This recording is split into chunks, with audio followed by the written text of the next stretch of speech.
Príjemný podvečer, vážené dámy, vážení páni. Som veľmi rád, že sme sa opäť stretli na diskusii, ktorá je organizovaná občianskou iniciatívou Krupina a okolie. Našou snahou je rozprávať o kritickom a konštruktívnom myslení, ochrana slobody a demokracie. A to, že sa tu stretávame takto a môžeme slobodne sa rozprávať, diskutovať, spoločne hľadať pravdu, tak to je naozaj krásne. Dnešná diskusia má názov My v Himalájach a Himaláje v nás. Diskutovať budú naši vzácni hostia, kňazi, náš Marián Bublinec a Janko Bystriansky. Tak ja by som len ich tak v krátkosti predstavil. Nášho Mariana všetci dobre poznáme. Farár z Krupiny a je aj biskupským vikárom pre katechézu a novú evangelizáciu. A Janko Bystriansky som si vyhľadal, že pracoval roky v Univerzitnom pastoračnom centre v Ružomberku a teraz je farárom v Liptonskom Hrádku. A vieme o ňom, že je horolezec. A my dospelí, ktorí máme radi čísla, tak som sa dočítal, že spolu s Jánom Dubovským boli prví katolícki kňazi, ktorí vystúpili na 8000 v Himalajach. Samozrejme, že to asi nebolo tak, že šup na Himalaje a predtým asi bolo všeličo iné. A ja by som využil takú vzácnu príležitosť, že tu máme kňazov, vlastne duchovných otcov, a aby sme sa niečo dozvedeli o ich živote. No na začiatok by som vás tak opýtal, že by ma zaujímalo, kedy a ako ste pocítili také povolanie ku kňazstvu a možno niečo o tých štúdiách, lebo som sa dočítal, že obaja ste študovali v Ríme, či ste sa tam náhodou aj nestretli. Skoro, hej.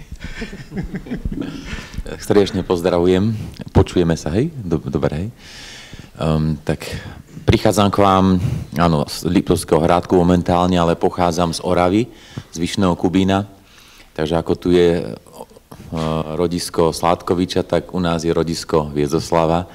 Takže v tomto si tak môžeme rozumieť. A kňazom, no, dá sa povedať, že tie signály boli od malička rôzne.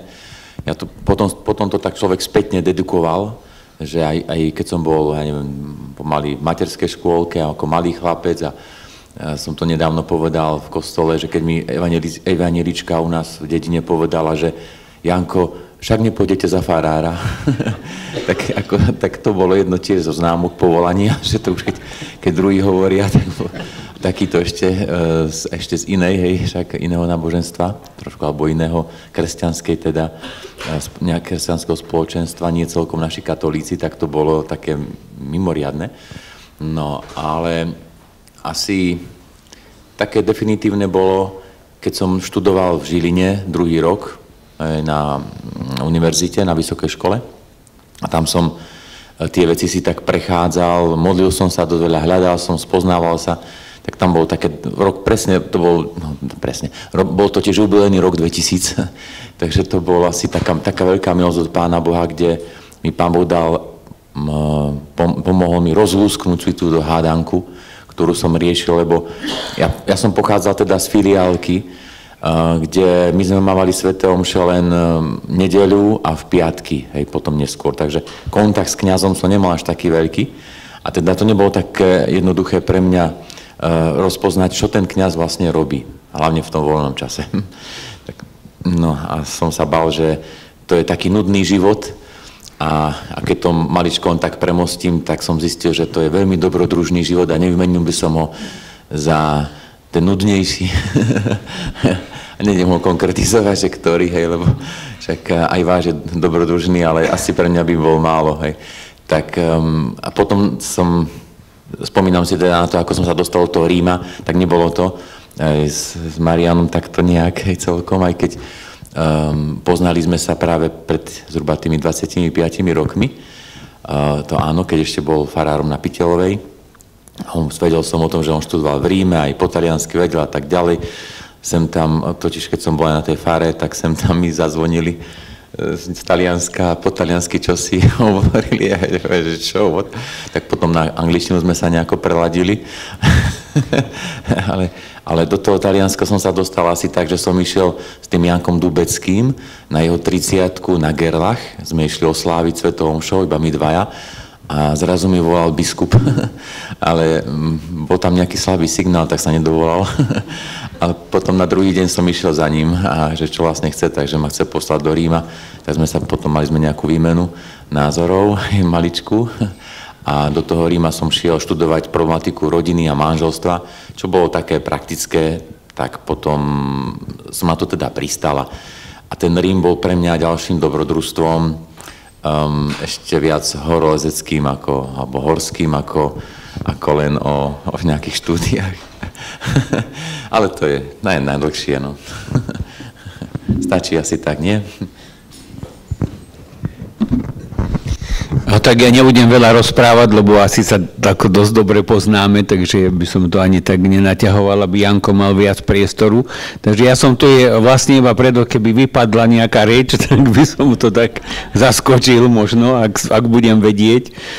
Ale čo sa týka teda môjho toho povolania, tak ja som nad tým rozmýšľal, až zo začiatku som určite nechcel byť kňazom a potom už, keď som končil ako gymnázium maturitu, tak vtedy ma to nejak tak začalo viac priťahovať, začal som viac čítať, premýšľať, uvažovať a nejak tak ma to posunulo, že som tak skončil. No ale my sme ešte študovali za komunizmu, takže ja som študoval tajne v podstate.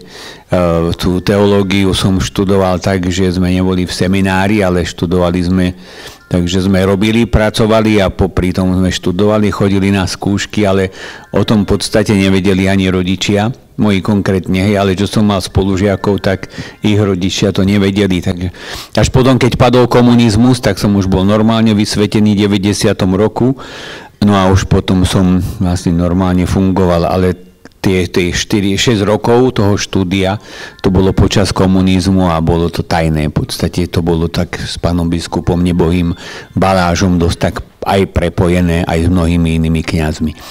Takže tá cesta. No a my sme sa s Jankom spoznali práve na tej Piteľovej, kde som bol farár, tak on tam aj nejaký čas býval, spolu sme boli tam a veľmi mi pomáhal s ministrantami, zvláčil ich po lesoch, po horách a tak. Veľa často sme neboli mobily, nevedeli sme, kde sú, ale vždycky sa vrátili a to bolo super. Chlapci ho mali veľmi radi a tešili sa na každý ďalší výlet. Rodičia o polnoci niekedy prišli, že či nevieme, kde sú a nebojte sa, oni sa vrátia. Ešte nebolo tak veľa medveďov ako teraz, takže vždycky sa chvála Bohu vrátili. Takže odtedy tak trvá to naše priateľstvo. Keďže tá dnešná téma je o horách, tak by som sa chcel spýtať, že kde a ako vznikol taký ten priesečník príroda, hory a kňazstvo vo vašich životoch? Hej, no. Ja som vlastne vyrástol pod horami. Ten Vyšný Kubín je obklopený takou panorámou.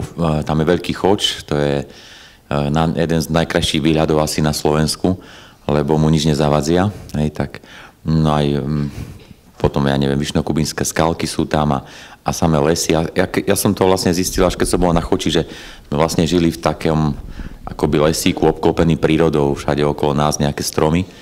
Takže to bolo teda príroda, krajina, to bolo ako keby pomaly v takých génoch mojich, hej. Tam som vyrástol, tak tam som zacítil dobre. A ten potom priesečník, no prišiel som do seminára. No a tam som sa dostal do kontaktu zase s ľuďmi, ktorí mali radi tiež aj Pána Boha, ale aj tú prírodu nejak. Tak nedaleko sme mali dreveník, lezecké skaly a tam to boli prvé zážitky a začiatky nejakého lezenia, šplhania sa. A potom Tatry boli tiež celkom blízko, že dalo sa to otočiť v rámci toho nášho opušťáka, hej, keď tam dali voľno, tí predstavení. My sa ich ráno vypýtali a už boli predstavení nachystaní, že môžem hádať, kto ide, ty. Áno, dobre. A už vedeli, že majú nás pustiť.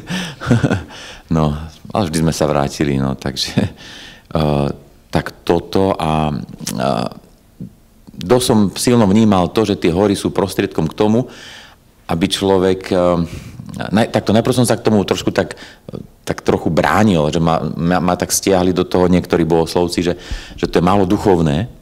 To musím ešte povedať, to bolo v tých začiatkoch nejaké 3-4 roky, hej, prvé. A potom som zistil, že to môže byť aj cesta práve toho duchovného rastu, že tam sa človek dosť pomodlí, vtichuje sám a tiež cvičí svoju takú odolnosť, hej, obetávosť, námahu. A to je v duchovnom živote tiež dôležité, ale aj v živote ako takom je to dôležité, že človek môže byť ľahko nepoužiteľný, keď je taký mľandravý, no, kde si ma opríte, no, postavte ma a ja už to vydržím, hej, len aby som nikomu nezavadzal, hej, tak ako potom môže byť, ako jasné, že aj cesta k Pánu Bohu treba mu dať príležitosť, aby on niečo robil, ale keď sa nám nechce, tak a to teraz zažívame trošku s tými mladými, že keď sa ich niečo spýtam, tak nie, no a na čo a prečo? Či niečo nedoplníme? Mňa len napadlo, ak môžem do toho niekedy takto skočiť, že o tej mlandravosti, že je to náš nový svätý otec Lev, tak som čítal o ňom, že v podstate chodil do posilovne 2-krát do týždňa cvičiť ako kardinál a vlastne tak, aby mal tú kondíciu. A najlepšie bolo, že šéf tej posilovne, aj taký ten tréner, ktorý mu pomáhal, tak on hovorí, že to bol taký pán, taký skôr akademik a ja som si tak myslel, že to je nejaký možno univerzitný učiteľ alebo profesor. A vôbec som nevedel, kto to je a ja som ho spoznal, až keď som ho zbadal na balkóne baziliky svätého Petra. Ale ja to trénujem. Takže, ale tak sa vyjadril, že má veľmi dobrú kondíciu a aj to vidieť na ňom. Takže ako Janko vraví, že ako nie sme tu na to, len aby nás desi opreli a teda čakaj, kým ťa prídeme zase zobrať, ale akože nejak tak žiť ten život. Takže prepáč, že to ma napadlo, keď si hovoril. Takže ako v seminári mi to pomáhalo a napríklad aj to, že vyventilovať si hlavu.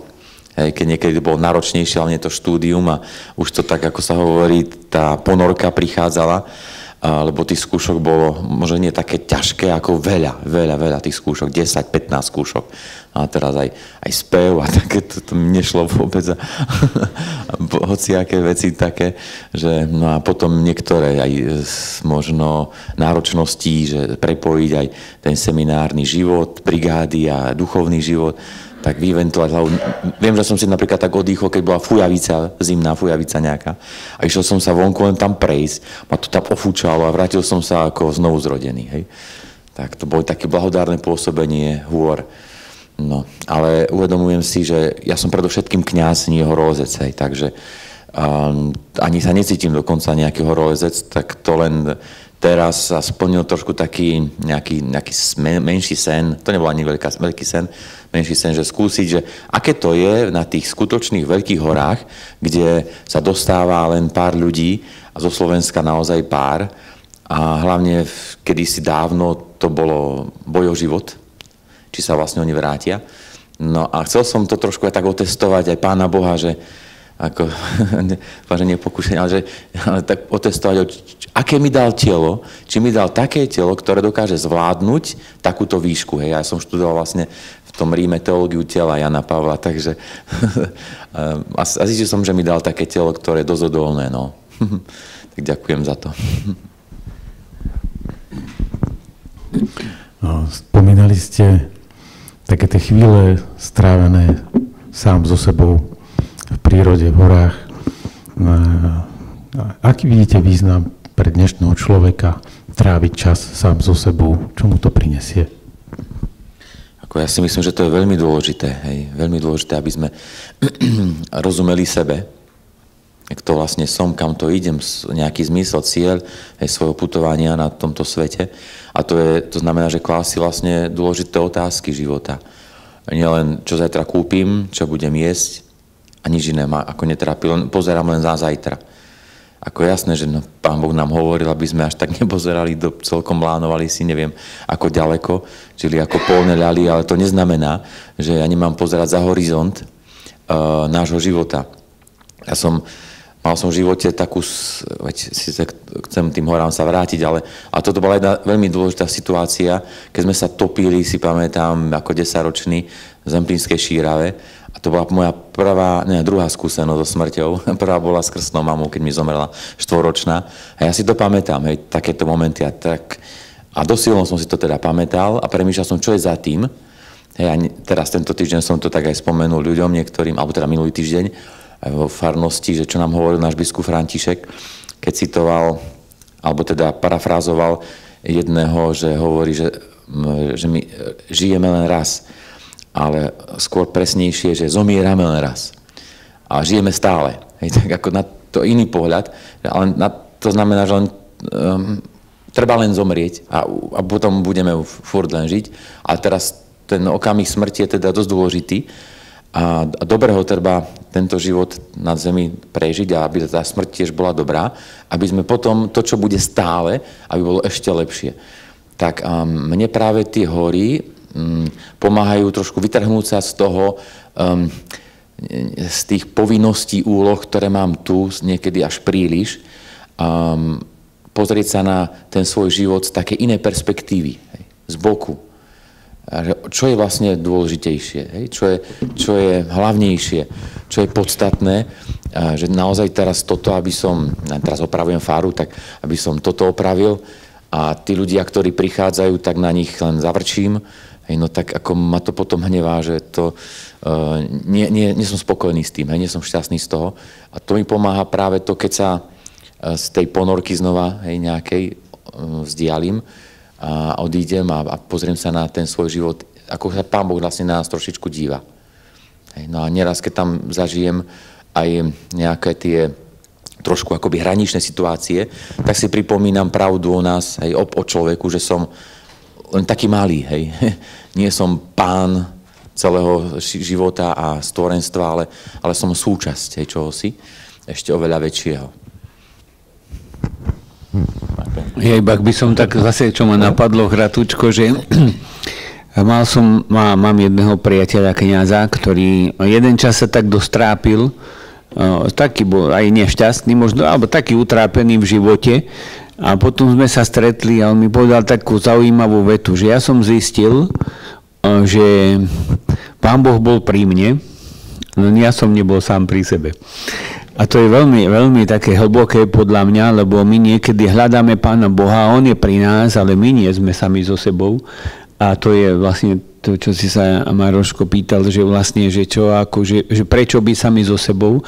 Možno, aby sme stretli Pána Boha, ktorý je pri nás a my sa túlame kade-tade. A práve aj svätý Augustín bol jeden z tých, ktorý to tak veľmi tak pekne tak učil a zdôraznil práve, že ten Boh nás čaká vlastne v našom vnútri a je teda dôležité, aby sme vedeli nájsť seba samých a to ticho príroda nám v tom asi pomáha. Vlastne ako o tom rozprávate, tak som si uvedomil, že cítim takú veľkú vďačnosť za život a všetko, čo je s tým spojené, pretože si uvedomujem, že to nie je samozrejmosť, je to proste dar. A aj na nás, akým spôsobom tento dar využijeme. A mám trošku taký pocit, že niekedy tak tápame v živote, že nevieme sa zorientovať a nevieme nájsť nejaký ten cieľ, kam by sme smerovali. Ja by som vás poprosil, využijem to, že ste kňazi, duchovní otcovia, že by ste nám trošku pomohli nás tak nasmerovať na ten cieľ. Som si spomenul na takú jednu predstavu, ktorú vo svojej knihe hovorí o neobyčajnom kresťanstve, popísal C.S. Lewis. Tak teraz využijem vašu predstavivosť a rozvediem tú predstavu. Predstavte si flotilu lodí, ktorá vyplávala na oceán. Aby plavba týchto lodí bola úspešná, je dôležité, aby tie lode do seba nenarážali, aby proste sa plavili v nejakej formácii. To je jedna vec. A druhá vec je dôležité, aby každá jedna tá loď bola v poriadku, aby bola plavbyschopná, aby mala v poriadku motor, kormidlo. Tieto lode vyrazia a naskytá sa taká otázka, že aký je vlastne cieľ tejto flotily, kam by mala plávať, alebo inými slovami, pre aký zmysel bol človek stvorený? Keď si tak predstavíte, že by ste boli kapitánom lode alebo admirálom flotily, kam by ste smerovali? Do akého cieľa? Ako ten konečný cieľ som asi už načrtol však, hej, to je verím, že naša budúcnosť v nebeskom kráľovstve pri Pánu Bohu, kde nám nič nebude chýbať, hej, budeme mať všetko. Je to niečo, čo je najhlbšou našou túžbou, čo sa ani, ako to apoštol Pavol hovorí, ani oko nevidel, ani ucho nepočul, nedá sa to ani poriadne opísať. A keby sme na chvíľočku to teraz videli a mali možnosť teda, tak sa nechceme nikde vrátiť do tohto sveta, aj do tejto reality, lebo by sme chceli zostať tam.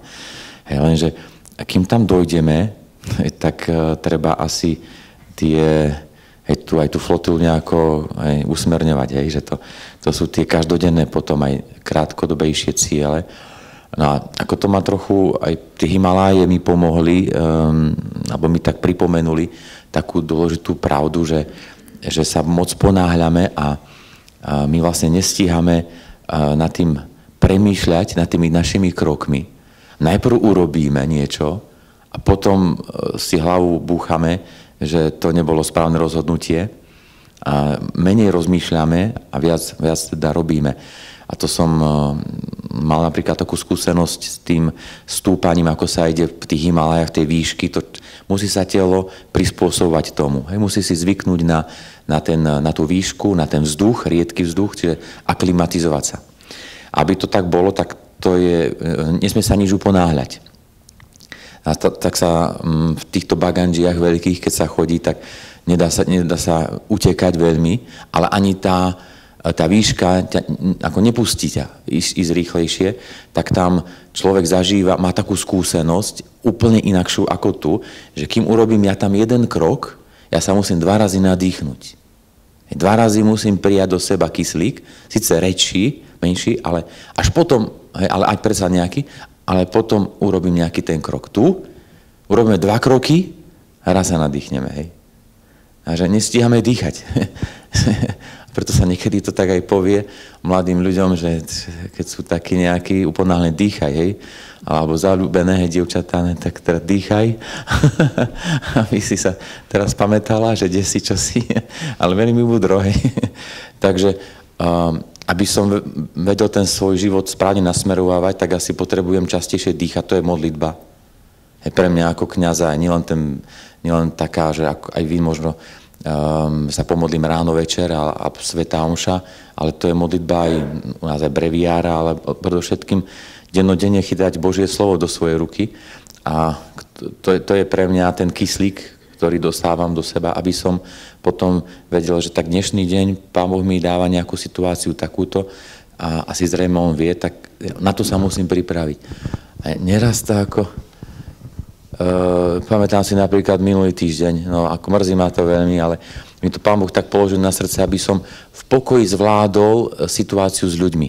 1. hodina v škole, no tak ma vytočili tí šiestáci, že som ich vyziapal jedného a potom som si hovoril, no teda, Pane Bože, vidíš, aha, zabudol som na teba sa poprosiť, aby si mi pomohol. Naozaj som sa hanbil sám pred sebou, že za celý rok som to tak neziapal, ako vtedy ma tak vytočila jedna vec. Že, no, a Pán Boh vedel, že to príde, hej. Ale ja som to ešte nevedel. Som to zabudol, že to je také vážne. By som to troška možno tak odľahčil a sa hovorí, že keď o tom cieli hovorí, že najhoršia kombinácia je Alzheimer s hnačkou. Abo stále kde si utekáš a nevieš prečo. Takže sa mi zdá, že žijeme vlastne takú dobu z tieto dve kombinácie, že stále sa kde si ponáhľame a nevieme celkom prečo a nevieme celkom kam, keď si sa pýtal na ten cieľ života a pritom je to jedna z najdôležitejších vecí, že je mať ten zmysel, čo aj Franko, to bol vlastne predstaviteľ 3. viedenskej školy, jeden psychiater, psychológ, filozof, tak zdôrazňoval, že vždy vedie zmysel aj tej situácie, aj nášho života. A teda určite, že je to taký rast v tom, že by sme rástli v láske. Ono, keď nie rastieme, tak objavujeme postupne stále nové a nové veci, ktoré Pán Boh má pre nás pripravené. Tie prekvapenia, ako Janko spomínal, možno, že aj tie, že sme prekvapení sami zo seba, že čo všetko dokážeme, ale je to v podstate asi o tom ten cieľ, že tak stále rásť v tej láske a k Bohu, k ľuďom. A to je možno, že to dôležité. Spomínali sme to životné tempo, to naozaj tak cítime, že ten tep životný, stále sa to zrýchluje a my sa ponáhľame a ponáhľame. Niekedy mám taký pocit, že to je to naše ponáhľanie, že taký neúspešný pokus o liečbu nejakej existenciálnej frustrácie, že tým, že nevieme, kam ideme, tak sa ponáhľame a čím menej vieme, kam ideme, tým viac sa ponáhľame. Ako by mal človek v dnešnej dobe hľadať zmysel života? Hej. No, tak určite, že aj to, čo sme rozprávali teraz, aj to je dôležité, aj tam, že tak číta ten svoj život, ten človek, ale asi by som povedal, že je dobre mať aj okolo seba správnych ľudí. Hej, aj tá skúsenosť napríklad na tých horách, išli sme 4 kňazi na tie Himaláje s tým, že neboli sme úplne takí nejakí začiatočníci. Ten Peter Dubovský, on je profesor v Ríme, a veľká hlavička, už po 50-ke, už mu 60-ke pomaly ide. Hej, a on tieto veci tak spískal sám, že komunikoval aj s Nepálom a tak. A on bol taký mozog, by som povedal, toho všetkého. A sám, teda traja sme rok predtým zdolali 7000, predtým zdolali dvaja oni 6000, Denali, potom bolo ten pík Lenina. No a to znamená, že boli nejaké tie skúsenosti, a zbierali sa nejaké skúsenosti a on na tých horách vyrástol od 15 rokov, tak to tiež mal nejaké skúsenosti. No a dokonca zažili sme aj nejaké tie pády, mali sme aj s tým skúsenosti, čo sme prežili. Ale aj keď sme mali niečo takéto, veď aj ja som samozrejme trošičku mal nejaké skúsenosti, tak sme oslovili agentúru, ktorá nám nielenže mala zabezpečiť ten základný servis, ale aj nejaké tie skúsenosti ich, ktoré mala práve s tými horami. Nechali sme si nimi poradiť. My sme mali predstavu trošičku inú, ako budeme sa aklimatizovať postupne po tých táboroch. Napríklad sme chceli spať až v 4. tábore a zísť potom dole. A oni povedali, nie, 1., 2. tábor budeme spať, 3. tábor len sa dotkneme, a ideme naspäť. No, ako povedal to ten šerpa, ktorý bol asi na 5 800-kách, oni nás nešikovali, ako to niekde vidíme v telkách, my sme šli po svojom, ale ich skúsenosti sme použili. Ich rozumy, ich skúsenosti s tými horami sme použili. Potom sme tam použili aj tie fixné laná, ktoré zabezpečili tie niektoré agentúry, lebo tam dávajú sa dokopy a vyistili vlastne ten kopec až do vrchu. A sú 3 kopce tak vyistené v Himalájach, tieto 800-ky, Everest, Manaslu a potom je Choju. My sme chceli jeden z tých 3 si zobrať. A tam môžeme vlastne vidieť to, že to je skúsenosť nielen akože nejaké osobnosti, nejakého človeka, ako som predtým povedal, že napríklad šerpu, ale skúsenosť aj nejaké organizácie, skúsenosť ľudstva. A to máme napríklad cirkev. Cirkev nie je pre mňa len nejaká liaheň nejakých škandálov, ale má 2000-ročnú skúsenosť. A s niečím, čo ako bolo neslýchané, a to je s láskou doteraz. Ona ponúka skúsenosť s láskou, aj ľudskou láskou, aj tou náboženskou láskou a má to nejako odskúšané.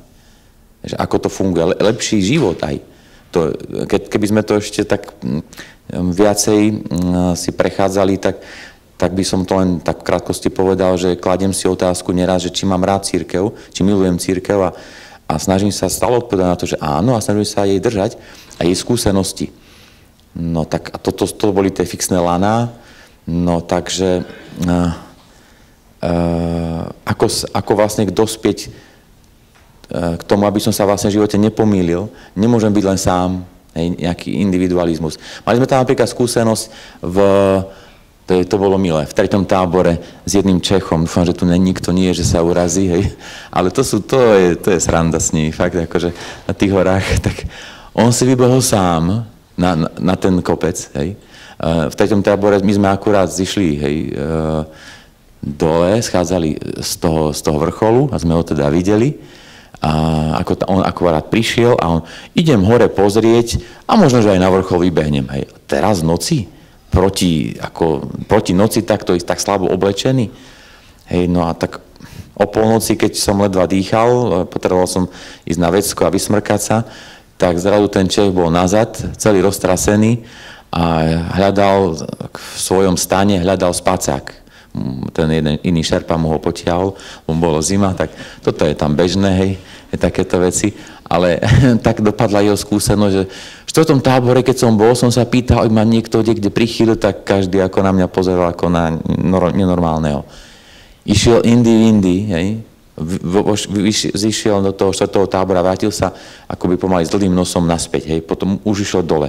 Už tak sa vyčerpal, tak sa podchladil, že už nedokázal hore, hej, ísť ďalej. Takže toto je ale trend súčasného človeka. Nikto mi nebude rozkazovať. Nikto mi nebude radiť. Ja mám dosť svoje skúsenosti a keď tak spýtam sa umelej inteligencie alebo modrého koníka alebo ešte neviem nejakého Instagramu či Facebooku, ale to si vyberiem z toho ja sám, ale toto nie je poslušnosť niečomu, hej. A už nie určite tomu najvyššiemu, ktorý má iné skúsenosti. No a to asi bolo najsilnejšie na tých horách, v tých Himalájach. Ja som sa toľko vymodlil, ako nikdy, hádam. Neustále som sa modlil, ale napríklad ten ruženec som sa modlil 2 hodiny asi. Hej? Lebo tak, ako sa pomaly dýchalo, tak aj tá hlava išla tak nejako, hej, že ten zdravas nebol tak rýchly, hej. Alebo možno aj počítanie, neviem, aké bolo v tých rukaviciach studených. Takže určite by som to takto by som to chcel tak ukončiť, že potrebujeme sa aj navzájom a potrebujeme druhých. A vlastne vy ste tí, čo ste tu prišli aj kvôli tomu, predpokladám, nielen kvôli senzácii, ale že aj radi sa učíte, hej. Radi sa učíte, od druhých sa učíte, od skúsených sa učíte a aj tú Božiu skúsenosť chcete, hej, načerpať.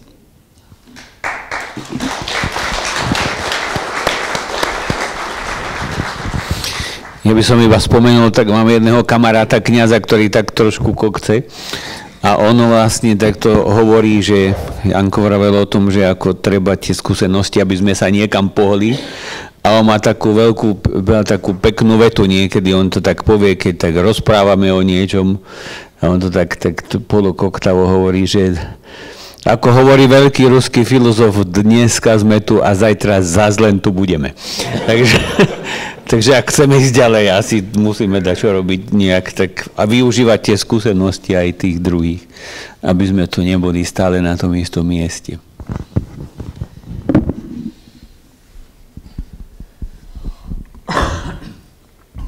Ešte možno poslednú otázku, asi moju, by som na také tie informačné šumy, ktoré vlastne bežia spoločnosťou, že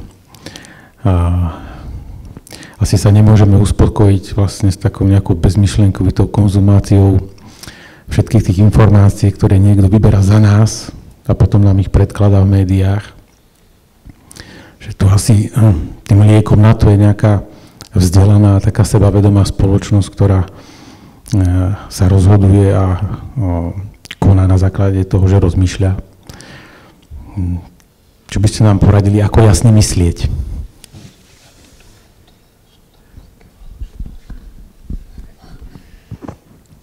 Áno, hej, mám aj poradcu. My sme sa rozprávali trošičku. On mi už rozprával, tak ja mu vravím to, čo mi rozprával, aby nezabudol povedať. Hej, ako ľahko môžeme naletieť na hocičo, to je veľká pravda, no, že my, keď sme napríklad, respektíve ten Peter Dubovský, keď hľadal cestu do tých Himalájí, tak prvá vec, čo bolo treba vôbec dostať sa na ten kopec, a to sa nedá inak, len cez nejakú agentúru. To ministerstvo, nejaké špeciálne, ktoré to tam majú v tom Nepále, čo vybavuje tieto povolenia, tak trvá na tom, aby bola nejaká agentúra z domu. No ale tých agentúr, keď bol Šerpa aj tu, nám rozprával, že ich asi 5000 či koľko v tom celom Nepále. A to sú všelijaké agentúry také, aj ktoré nemajú žiadne skúsenosti, ale niekde zo stola vybavujú papiere a no aj samozrejme peniaze však.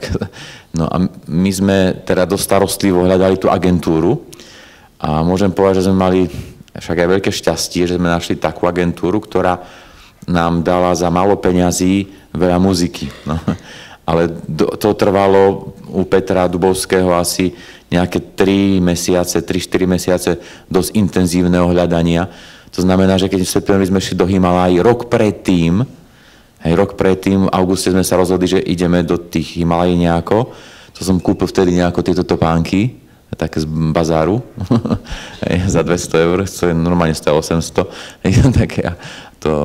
Také, ešte som zistil, že sa rozlepili, ale som ešte lepil rýchlo pred túrou. No ale to tak na okraj.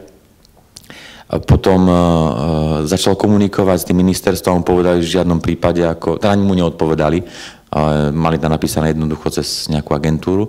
A potom sme mali možno výber nejakých 10-20 agentúr a sme tak volili aj cestu. No, tak ďakujeme Pánu Bohu, že nám v tomto ako pomohol aj správnych teda ľudí nejakých nájsť, ale asi to bolo, tak mali sme nejakú skúsenosť životnú, takže aj náš rozum pri tom hľadaní bol použitý, potom modlitba určite, ale a určite taká dávka toho, takej akési možno správnej kritičnosti. No. Asi aj toto je dosť dôležité. Hej, a ja sa napríklad stretávam s tým, že sme niekedy naivní v tom, že dávame človeku to, čo si nezaslúži, alebo očakávame od neho to, čo si nezaslúži. Napríklad každý rok, pri každých voľbách volíme si stále nového a nového Mesiáša.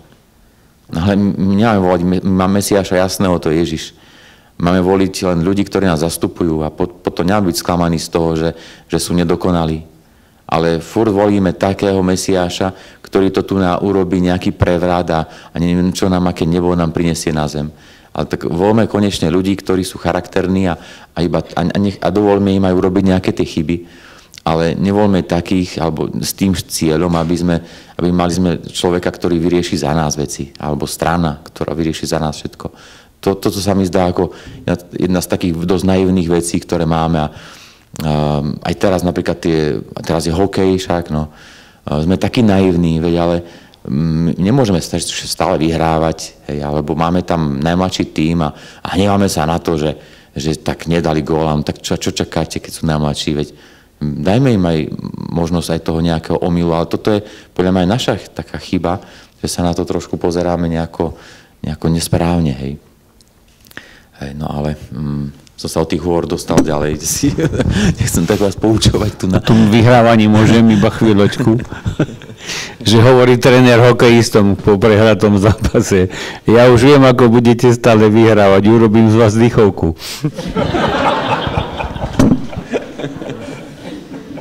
To je pekné, hej.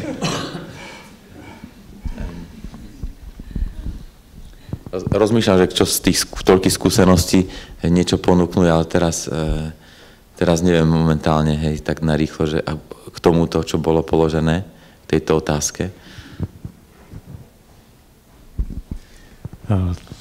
Keďže sme sa zišli, aby sme diskutovali, tak ja posuniem mikrofón do hľadiska s tým, že dneska opäť môžeme klásť otázky aj cez Slido aplikáciu, ale ak budú otázky v publiku, tak to budeme asi uprednostňovať. Posuniem svoj mikrofón. Asi to bude lepšie, keď to, čo vás zaujíma, nie je, že to, čo mňa zaujíma, by som vám hovoril a vás to nemusí zaujímať.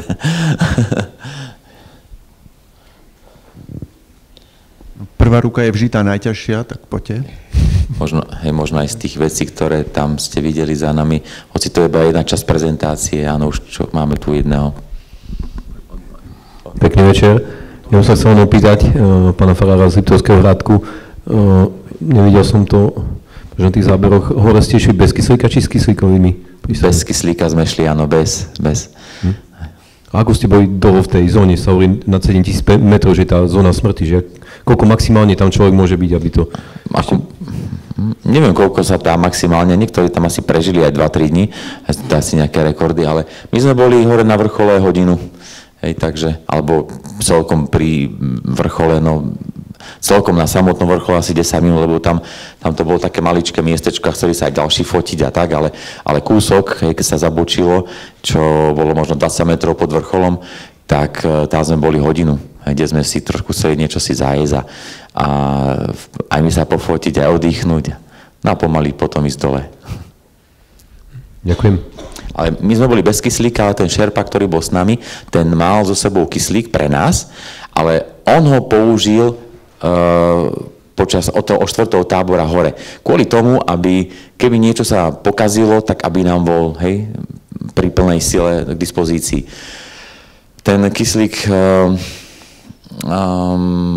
on vlastne musel vyniesť. To bolo jediný raz, keď ten šerpa išiel nám v petách, hej, z toho 4. z vrcholov tábora až na vrchol. Ináč sme šli ako kňazi takto sami, hej, tí, čo sme boli takto 4 alebo 3, 2, hej, sme boli takto, že sami.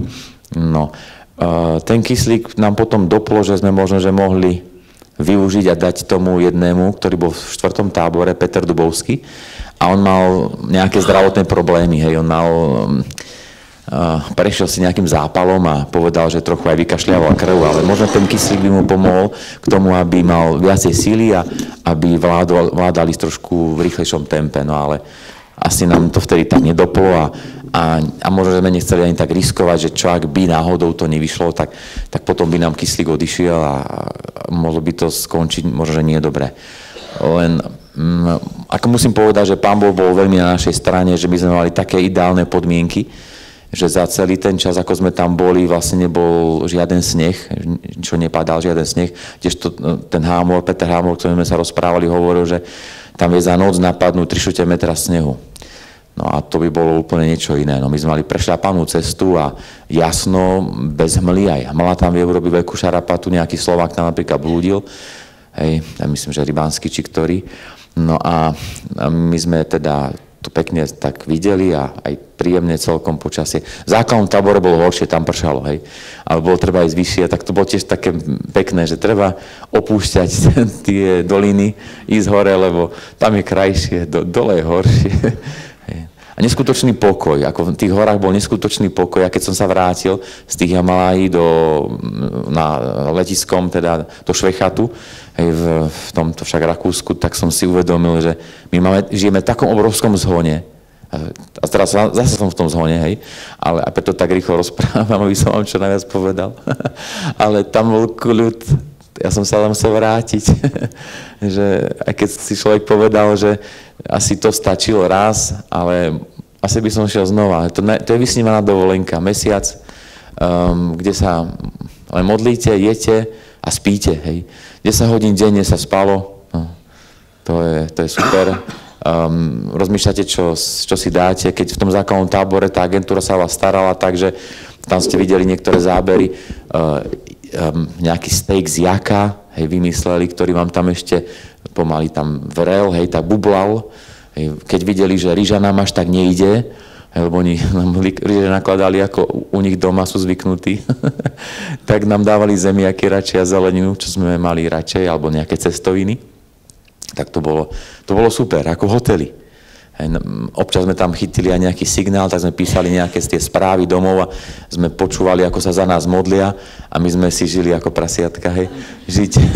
Tak ako to bolo krásne, no, že dobre sa modlili, áno. Takže to bolo dobre, no. A to bola ich taká správna taktika tej agentúry, že aby sme boli silní, hej, musíme dobre jesť. Hej. A v tej 5000 metrovej výške základného tábora sme si zvykli, ako keby sme boli tu niekde, hej, v takejto výške. A už stačilo len 3000 metrov vybehnúť. No. Nech sa páči. Dobrý večer, ja sa chcem spýtať, či máte v najbližšej dobe nejaký výstup naplánovaný a že koľko je asi na Slovensku farárov, ktorí robia tento šport?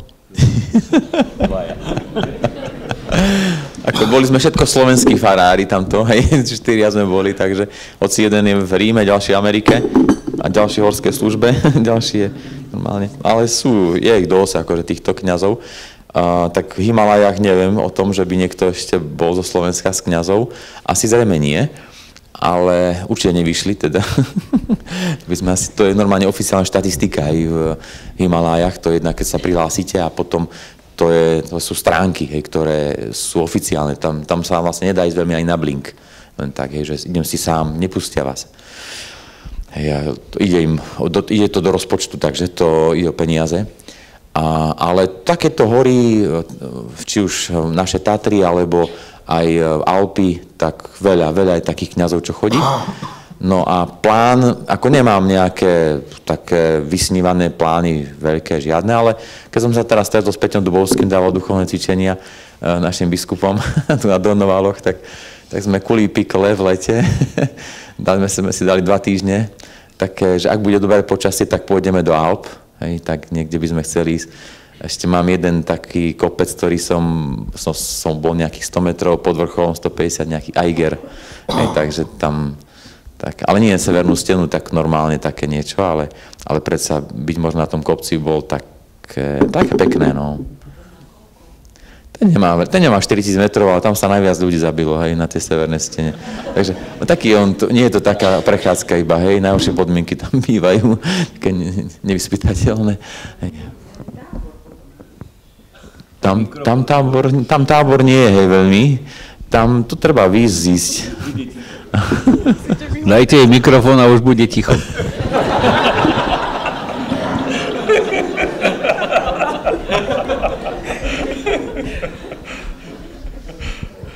Ak môžem, tak sa spýtam ja. No? Predpokladám, že teda ste zažili mnohé kultúry a aj iné náboženstva. Ten kontakt tam určite bol. A chcem sa spýtať, čo hovoríte na myšlienku, že akékoľvek náboženstvo, ktoré robí človeka lepším a láskavejším, je dobré. Áno, toto bola jedna veľmi silná skúsenosť v Himalajách, že som si uvedomil, že akékoľvek náboženstvo je lepšie ako nič. Proti celej tej európskej momentálnej civilizácii, ako sme nastavení vo všeobecnosti. Nie tak individuálne, ale vo všeobecnosti. Hociaké náboženstvo je lepšie ako nič. Ten budista, hinduista, s ktorými som sa tam stretal, boli dobrí ľudia. To bolo vidno na tých ľuďoch pokoj, úsmev, záujem pomôcť. Ľudia, ktorí by som povedal, vedeli aj ten smer, hej, života. Hej, na základe aj toho, čo teraz rozprávame, teda hovorím. A mali sme šerpu, ktorý nás tam sprevádzal, on sa každý deň modlil. Predtým, ako sme vyšli na ten samotný vrchol, tak sme mali v tom základnom tábore taký obrad buddhistický, puja sa volá, 2-hodinový. Tam prišli 2 mnísi a oni sa modlili za také požehnanie pre nás. A pre mňa to bola taká skúsenosť, teda ten šerpa sa tiež vedel modliť, sa pridal k tomu, že to je ako, on bol ako ministrant tam, hej, alebo kostolník, alebo tí kuchári tam boli. Na inej druhej prezentácii, teda chodí stále dookola tá istá, ale tej druhej prezentácii aj tam mám nejaký záber práve z toho obradu, čo by bolo tiež možno zaujímavé vidieť. Pre mňa to bola skúsenosť, to, čo som čítaval v Starom zákone, že ten človek, ako nechcem povedať, že sú zo starého železa, ale tie obrady boli ako pre nás také úsmevné, hej, trošku také jednoduché, nechcem používať slovo také, že primitívne, ale ako keď som to pustil vysokoškolákom v Ružomberku, tak sa usmievali, až sa niektorí rehotali, že to bolo až také. Ale to bolo z ich strany úprimné, hovorím, ako berme to trošku tak ináč, že tí ľudia tomu naozaj veria, ako to, čo robili, tak akože trošičku tiež úcty majme, hej, k tomu.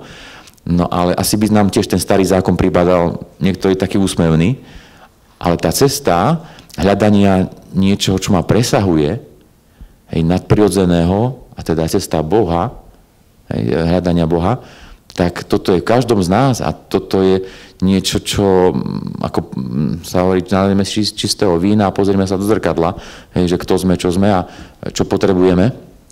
Lebo ak ja povýšim seba miesto Pána Boha, alebo na úroveň Pána Boha, tak akú úroveň dosiahnem?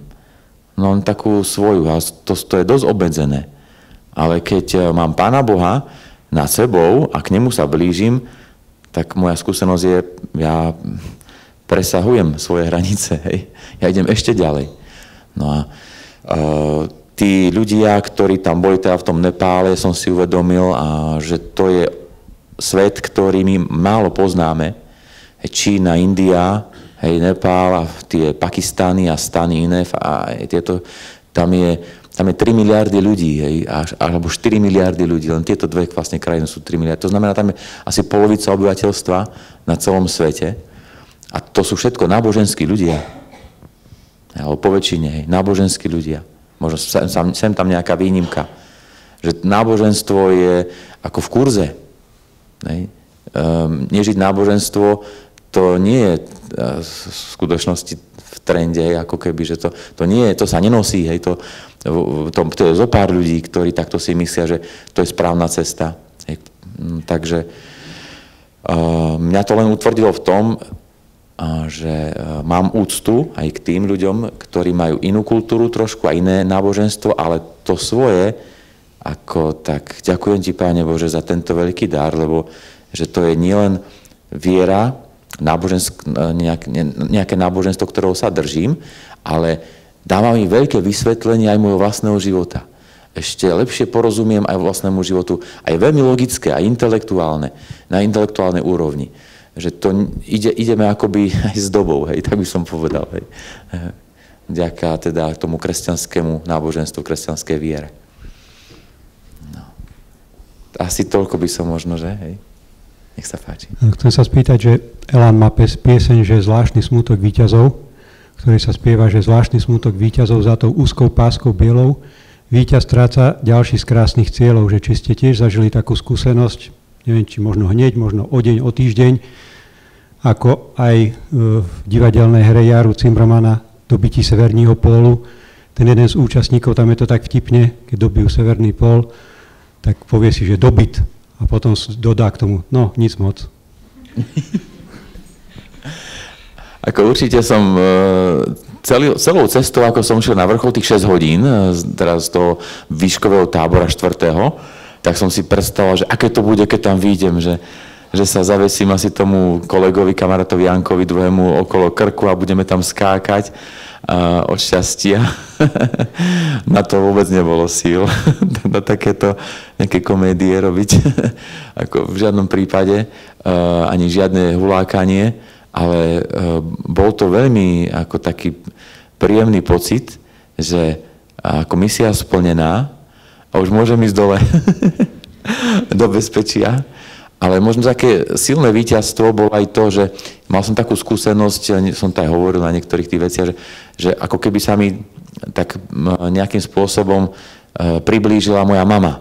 Hej. A keď som išiel do hora v tej tme, mal som hneď nejakú krízu, že asi po hodine, po dvoch, toho Janka mladšieho som pustil dopredu a on začal uháňať tak, že bez kyslíka sme dobiehali tých, ktorých sme pustili a oni šli s kyslíkom. Hej. Tak on sa nedal zahambiť, že no tak čo, ideme takisto. No a ja som mal deň predtým, som nejako premrzol dačo a podchadil som sa, tak mal som nejakú triašku, tak tam som stratil nejakú energiu a to som potom zistil, že to som išiel tak riadne na dlh, ale v tej chvíli teda mi prišlo obraz mojej mamy, s ktorou som neviem, pred nejakými 30 rokmi kopal na záhrade a teda ja som bral nejaký jeden riadok, plel som a ona brala tam 3-4 riadky, aby som jej nejako stíhal. Ani to som nestíhal, každú chvíľu ma boli kríže, to sa musel narovnávať a som tam prevrácal oči a vtedy sa mi tá mama ako si tak prihovorila a mi hovorí, že ty nevlázeš, pozri sa na mňa, hej, koľko mám ja a ako vládzem, hej. Tak som jej odpovedal, mama, vládzem, idem ďalej, nejdem nazad. Tak, a to bolo jedno z takých menších, ale dôležitých víťazstiev cestou k tomu vrcholu a mi pomohlo k tomu, aby som teda došiel až tam, takže... To bolo jeden z dôvodov, prečo sa rozhodol pre kňazstvo, lebo farár sa zobudí a má fajront, takže... A trochu aj možno... Mal som starkého jedného, no práve otca tej mojej mamy a on, ako s ním sme chodili kosiť, on mal krávu, prasatá a tak ďalej, takže to bol taký naozaj gazdovský život. Sme chodili mu pomáhať s takýmito robotami, na to permanentne som nevládal samozrejme, ale on to takú hlášku používal, keď sa ti nechce robiť, tak chod za farár.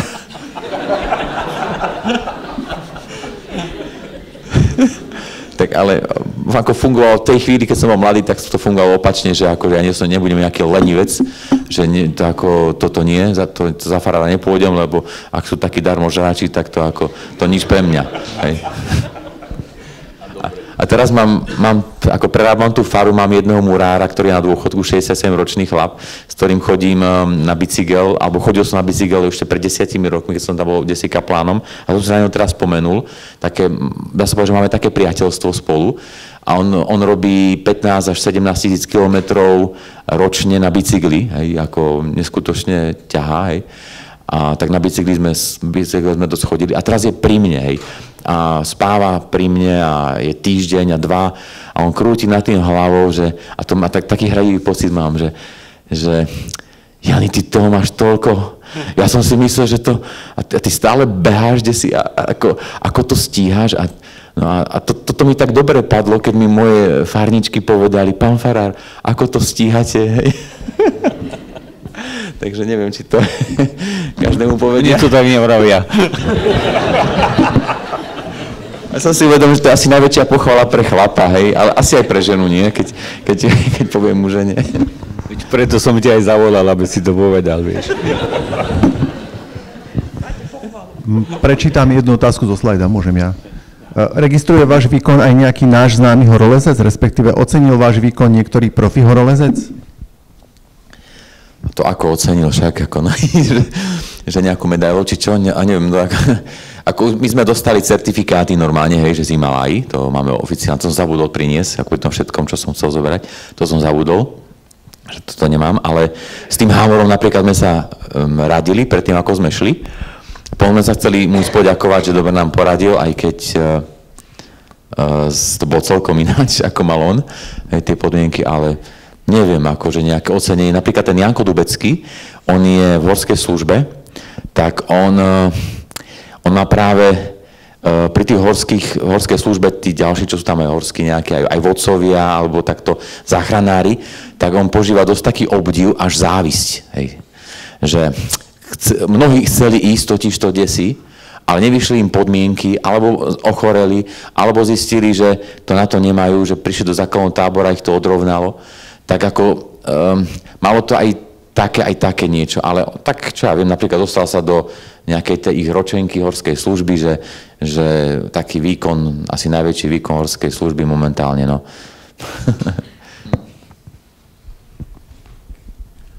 Ja, ak by som mohol, tak spomínali ste, že cirkev má vlastne už vyše 2000 rokov skúseností s láskou a láska veľakrát znamená milovať ostatných a odpúšťať aj iným. Tak ja by som sa chcel spýtať, že čo by ste nám poradili, ako odpúšťať tým, na ktorých sa hneváme. A s tým je aj taká spätá všeobecná otázka vlastne, že čo robiť preto, aby pravda a láska víťazila nad lžou a nenávisťou. Ďakujem. To je taká veľmi hlboká otázka, no. Je to dosť individuálne samozrejme, že aj to odpustenie čoho, koľko. A prichádza mi na jedna situácia z Himalají, čo som zažil. A chcel by som to asi možno takto povedať, že a výsledok teda toho, že brať to odpustenie ako niečo normálne. Ako nejakú takú samozrejmú vec. Treba to skúsiť urobiť prvý krok prvýkrát a potom človek má z toho normálne radosť. Len tak krátko prepojím, my v rámci diecézy sme robili aj také uzmierovania v rámci rodín, v rámci biskup v rámci diecézy, farár v rámci farnosti a potom v rámci rodín.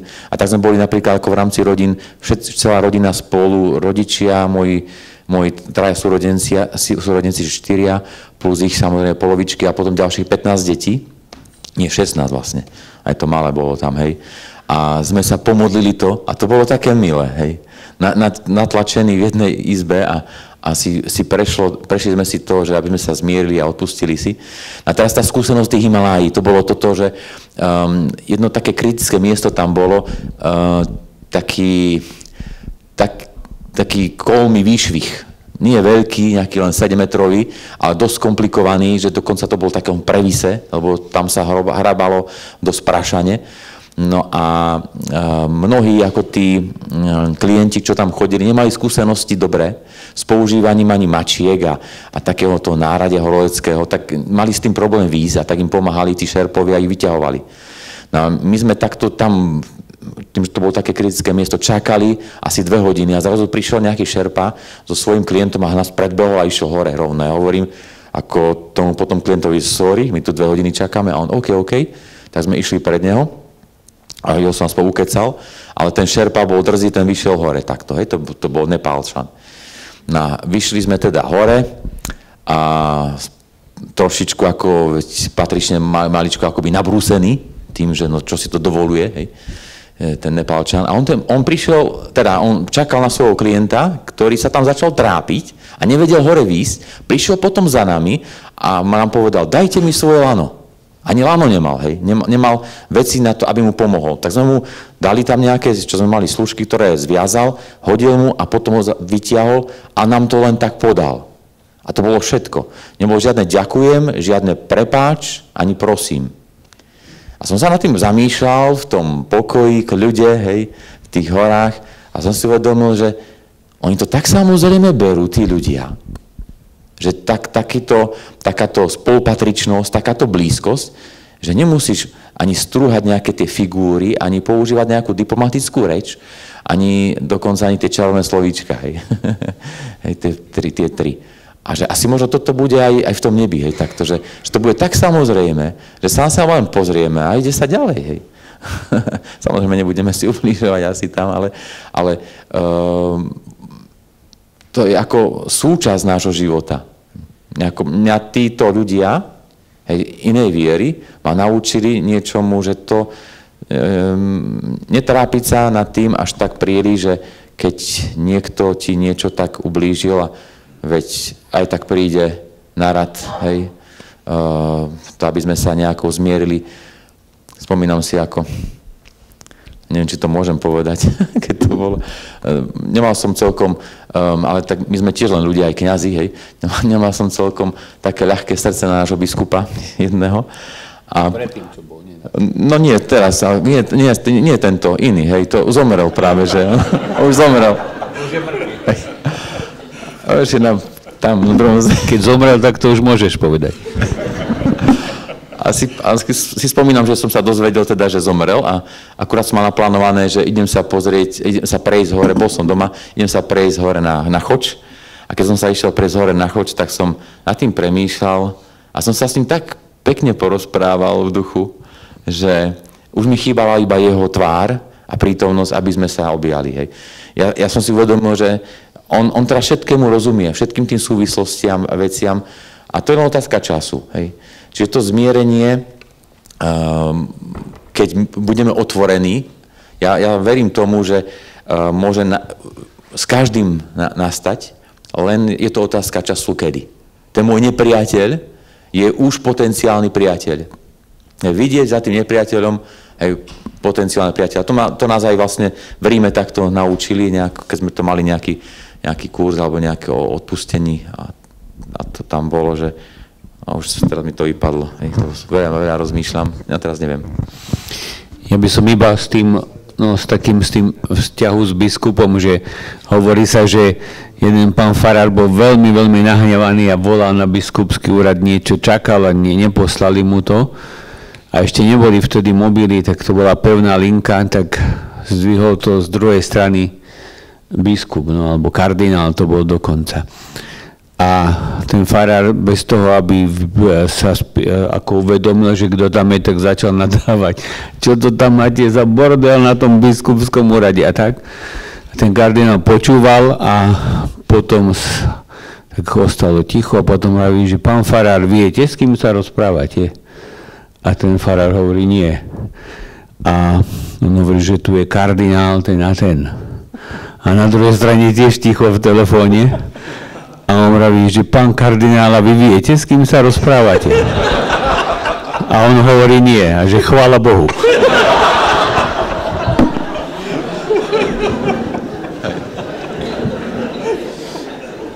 Aj takto sa dá odpúšťať. No, keď sa zasmejeme, tak to je super. Ako, toto už som si spomenul, čo nám v Ríme povedali, že pri tom odpustení vedieť si povedať to, ako sa Pán Boh nás díva a ako sa aj my dívame na tie svoje aj malé deti, že keď urobíme niečo zlé a je nejaký problém, tak si povedať, ja viem, že ty vieš byť iný. Hej? Ja viem, že vieš byť iný. Hej? Toto nie je tvoja najlepšia možno verzia teraz, momentálne, ale viem, že vieš byť iný. Ďalšia otázka zo slajda. Akého vierovyznania bol Šerpa? Tak on bol buddhista. Hej, buddhista bol. V tom Nepále sú dve tie náboženstva, také silné buddhistické, hinduistické. Podľa toho, čo má väčší vplyv, či India alebo Čína.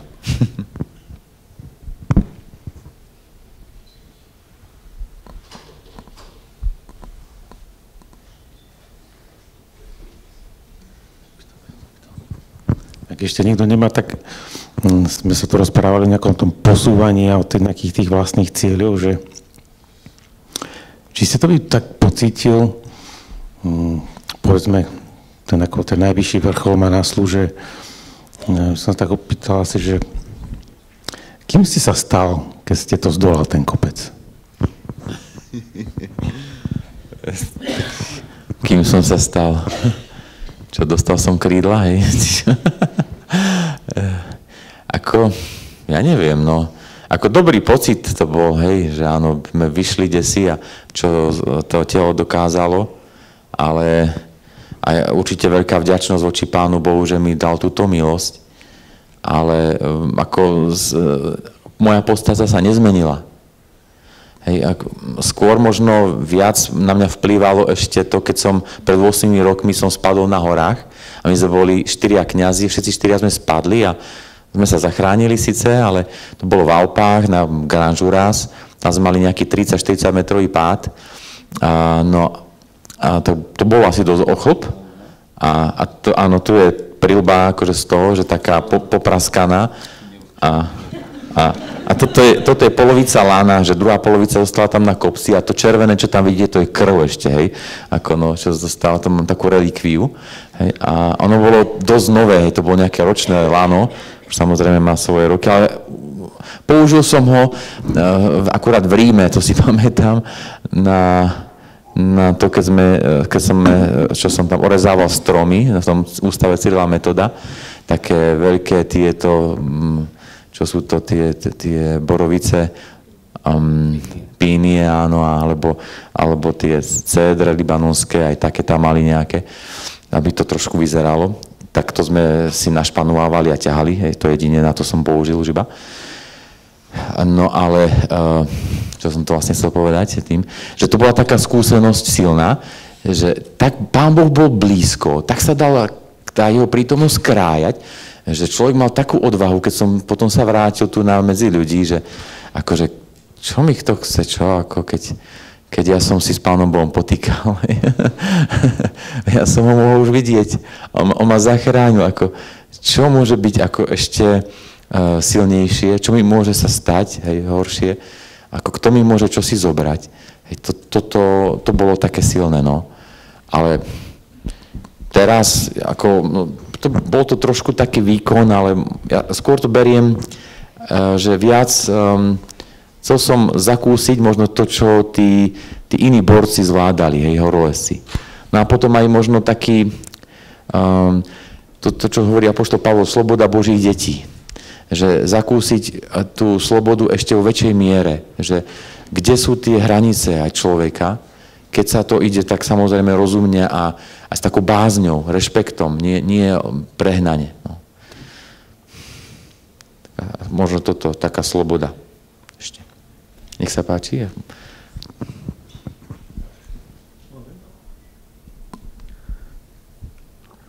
Pred pár rokmi ja som s manželkou prišiel z obce Vyhne a tam bol pred pár rokmi pánom farárom, teraz myslím, že je pán dekán Gálik, pravdepodobne poznáte.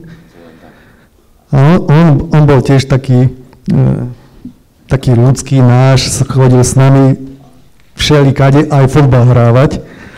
A nieraz sa stalo, že v zápale boja, v zápasu, pozrel na hodinky a zrazu ja musím ísť chlapi do roboty. Prišiel do kazateľnice, obliekol sa a odslúžil omšu v kopačkách. Cisárku, aj vám náhodou nestáva, že odslúžite omšu v turistických topánkach, v Bramách alebo podobne, či to, ako to rozdielujete ten čas?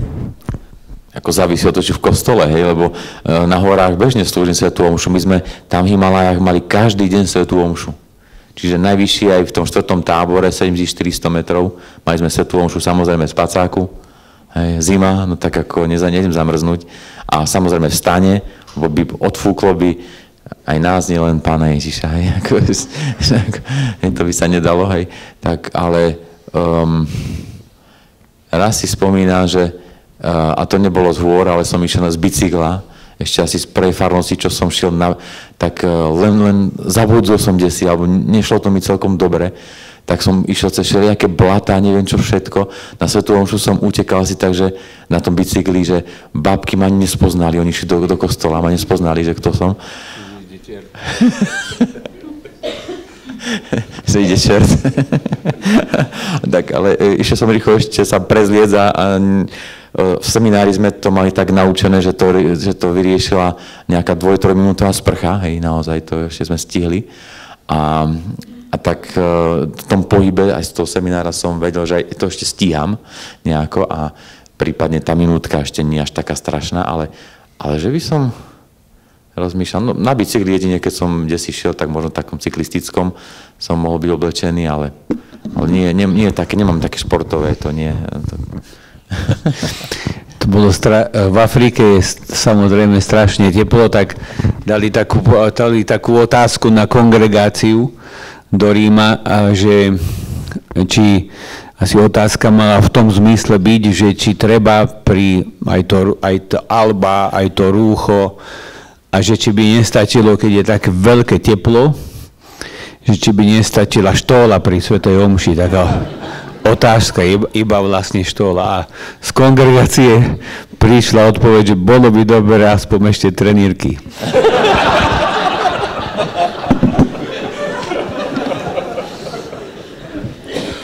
Ale neviem, či poznáte aj toho pána farára, čo sa mu stalo, že on prišiel rovno, to bol u nás na Spiši, z lyžovačky. A on vlastne zlyžoval rovno ku fare, ku kostolu. To poznáte asi. A on to znamená, on v lyžiarkách tam ako došiel na svätú omšu.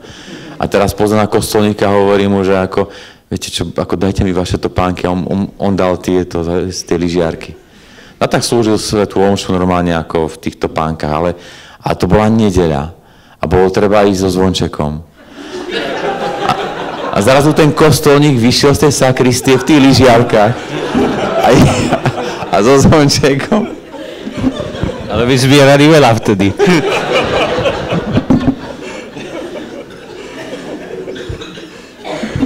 Tak už vieme, keď bude zbierka, že ako to spraviť. Požičiame si tieto tvoje. Ako na tie to si dávam do zálohy, že ako veľmi sú teplé, to ako minus 20 v pohode, to teším sa, keď budem mať už nejakých možno 80 rokov, alebo koľko, ak budem ešte žiť a budem musieť spovedať takoho v tých nejakých studených kostoloch, keď už nebudem mať na kúrenie, tak ja si budem sa usmievať na tých ľudí a Oni budú mrznúť, hej. Tak je žartom, ale hádam to asi nedožijeme, no, za takých vecí. Ja si myslím, že príde znova nejaká nová jar a to aj bude aj nejaké prebudenie, lebo ľudia vedia byť, však máme skúsenosť, že unúdení aj z toho, keď sa máme moc dobre a potom hľadáme nejaké skutočné hodnoty a iné hodnoty, no. Ak môžem ja jednu otázku. V týchto oblastiach sa teda vraj pije teplý čierny čaj s jačím maslom, čo je teda vraj druhý najhorší nápoj na svete. Že horší je už len studený čierny čaj s jačím maslom. Takže či ste ho vy ochutnali a ak áno, ako vám chutil? Nevedel som presne, z čoho to je, lebo teda pýtali sme sa, z čoho to je, nepovedali, ale hovorí, že masala tea, hej, masala tea. A to mohlo byť asi nejaké také niečo, hej, že bolo tam, áno, niečo, to bolo také masné, hej, a čierny presne, čierne čaje, jasné, to originály, ich čaje, no ale potom niečo masné tam do toho bolo, že to budete silný, strong, hej, no, tak no, dobre, tam si to dali taký zlepšovák, hej, ale skúšalo sa tam hocičo, no. Hej, tak jaká, hej, to nemáte hoci kde, alebo napríklad aj keď sme boli v Kyrgyzstane na to pílenina, že kobylie mlieko, no, však, alebo nejaké také síry, hej, z toho robili tiež také veľmi tvrdé, no, tak. A prečo nie, no. Baraninu napríklad urobili takú, že to bolo čistá baranina, ja mám rád baraninu, takže mne to nerobilo problém, ale viem si predstaviť, že to, keby to voňalo, tak by ste odišli, hej, takže.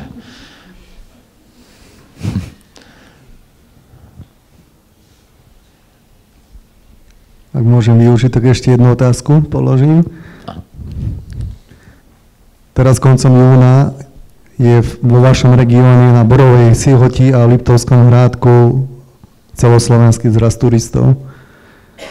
Tak len tak všeobecne sa spýtam, či náhodou, teda, či to registrujete, či viete a či sa tam náhodou aj nezúčastníte, respektíve ak nie, tak my si vás tam nájdeme v kostolíku, ak tam teda budete a nechystáte sa na nejakú inú výpravu. Ja som tam pozvaný, hej, budem hovoriť tam nejakú hodinku, ale to viac o tých horách, hej, tu sme tak voľnejšie rozprávali, tam viac o tom zážitku, áno, budem tam už večer okolo 9. do 10. asi nejaký taký na dobrú noc. Hej, takže budete tam, tak no, dobre. Teším sa, niekoho budem poznať. Ja by som chcel spýtať, spomínali ste, že ste sa aj podchladil. Akú najnižšiu teplotu ste museli prekonať, alebo či máte prehľad, v aké teploty ste prekonávali, či ste mali nejaký teplomer? A druhá otázka, mňa by zaujímalo, čo je náročnejšie pre horolezca, výstup alebo potom samotný zostup? Áno, tak tá teplota, no, bolo veľmi príjemná, ako možno, že minus 10, minus 15 bolo najmenej, ako naozaj to bolo dosť teplo, že podchladil som sa kvôli tomu, že bol som ľahšie oblečený, keď sme šli hore a ten výstup z 3. do 4. tábora nám miesto 6 hodín trval 9. No a to bolo ako, oni boli oblečení, tí dvaja moji kolegovia, už v páperkách a tak, a ja som išiel, a veď to sa toľko zohrejem, hej, keď idem, no ale keď sme každú chvíľu stáli, tak to nebolo tak, hej. Už som sa nezohrial. No a keď som prišiel potom do toho spacáku, do spacáku v 4. tábore, tak som sa pol hodinu klepal, kým som sa zohrial, lebo samozrejme ten spacák, on síce do minus 40, ale kým sa to tam zohreje, to najprv musím tú teplotu tomu dať, hej, zo seba. A potom už bolo dobre, ale keď bolo dobre, tak bolo treba ísť hore. Vstávame, ideme, čo, po 2 hodinách, no teda. Takže to je toto. A potom, čo tam bolo ešte to druhé? Čo je náročnejší výstup? Náročnejší. Doteraz som si vždycky myslel, že ten výstup. A hovoril som si iba, že áno, to je len polovica cesty, keď sme prišli na vrchol. A teraz prvý raz v živote som zažil z toho, že aký je náročný ten zostup. Že tam jeden záber, ako som prichádzal už o nejaké 2:30 na 3. tábora, išiel som ako starenka 100-ročná, hej. naozaj len tak som ťahal nohy za sebou a každý krok, to nebol spomalený záber, to naozaj je to reálne, hej, to video natočené, ako som šiel. Takže ten zostup je náročnejší v tom, že ľahko sa podcení a potom aj dochádzajú sily. Tým, že to bolo také náročný ten výstup, tak ja som aj nejakých za ten jeden deň alebo za 2 dní asi 7 kg som schudol a hlavne na tých svaloch, svaly na rukách a na nohách, lebo to je najrýchlejší prísun energie pre telo. To je normálne biológia. Však, to znamená, že hlava bola v poriadku, to som všetko vnímal, aj registroval, dýchanie a tak, to všetko bolo dobre, ale darmo dávala hlava pokyn tým nohám, pridaj, nešlo to. Hej. Nedokázal som ísť tak rýchlo, ako desi tu. Hej, aj keď na druhej strane, kým my sme hore šli 6 hodín, dole sme šli 2 hodiny a mne sa to zdalo pomaly. Ale nebolo to až tak pomaly, však, hej. Alebo z toho tretieho tábora hore sme šli 9 hodín a dole sme zbehli za 3 hodiny, 3,5 hodiny. A mne sa to zdalo tak pomaly. Ale to naozaj išli rýchlejšie, aj iní išli rýchlejšie, ale nešlo to, rýchlejšie. A dával som si dosť pozor, lebo hoci kde boli trhliny a bolo treba niekde zlániť, spustiť sa a to bolo také, Janko by išiel a hovorím, Janko, musím ťa poprosiť, že trošku pomalšie, lebo nestíham, nedá sa, nejde mi to. Nevedel som predložiť krok, napríklad.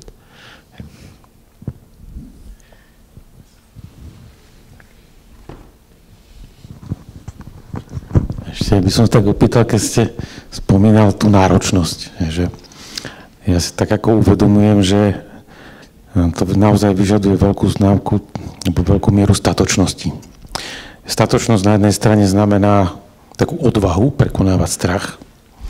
Na druhej strane statočnosť znamená ešte aj schopnosť znášať bolesť. Že do akej miery tam bola potrebná tá druhá časť statočnosti, tá schopnosť znášať bolesť a či sa to dá natrénovať. Dobré otázky. Hej, ako tú prvú odvahu, to som mal z toho pádu, to som odvahy mal dosť, takže čo sa mi môže stať? Tak stretneme sa tam hore, pri najhoršom. A to znášanie tej bolesti, asi to ide aj vekom, asi už. Ja tak cítim, že som otupelejší viac a viac, iba potom zrazu zistím, a dačo mi tu natečie? A kedy sa to stalo? Že ako nervová sústava už tak nefunguje, takže ako je to asi prirodzene aj trošičku, aspoň teda v mojom prípade, neviem, ako vy to vnímate, a mne sa to zdá také prirodzenejšie, že už som menej a menej tak otupený, alebo teda viac otupený na bolesť, nechcem povedať, že som necitlivý, nechcel by som necitlivý, ale tak trošičku ako asi. Veľmi, ako čo sa týka toho trénovania, asi mi pomohlo aj to UPCčko v Ružomberku. Tam to bolo dosť náročné so študentami. Počas toho akademického roka výnimočne sa stalo, že som šiel spať pred polnocou. A to znamená, že toho spánku bývalo veľmi málo, 5-6 hodín spánku. A bola to riadna drina a naučiť sa na to, že keď vlastne nemôžeš povedať nie a všetko sa dá, musí sa dať, lebo ten študent teraz to chce a teraz to potrebuje, alebo nejaká tá vec v rámci školy, tak hľadaš riešenie. Nepozeráš na seba, na svoje teraz potreby, ale potreby druhého, alebo potreby nejaké tie spoločné potreby. Takže to mi ako asi možno tak pomohlo aj k tomu, že tie znášanie tej bolesti, ale v tých Himalájach ja som, ako najhoršie, čo som asi, bolo ten samotný už len posledný výstup a ten zostup, asi to bolo také najťažšie pre mňa, ale asi mňa Pán Boh asi chránil od toho, že som nemal iný taký problém predtým teda, kdežto ostatným, napríklad jeden mal bolesti hlavy dosť výrazné. Každý samozrejme trochu cítil bolesť hlavy, a to bolo normálne, Ale on cítil tak, že nemohol okázať žmúry v noci.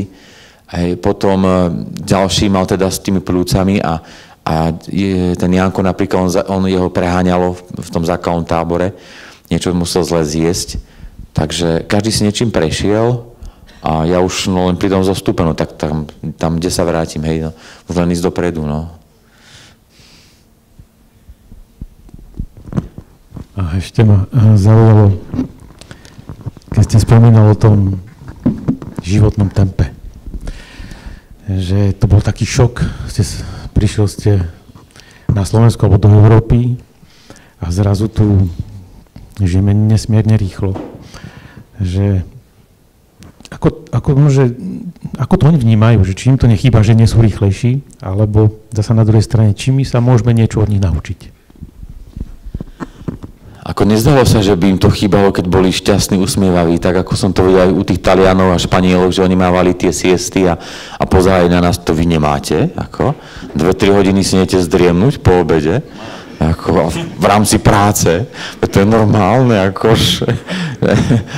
A tak asi my musíme viacej robiť, alebo ja neviem, tak, hej, ale zažil som napríklad takú vec, keď sme prišli do základného tábora z toho vrcholu, tak teda my sme zišli potom všetci do tej dedinky, odkiaľ prišiel po nás vrtuľník a za hodinu sme boli v civilizácii.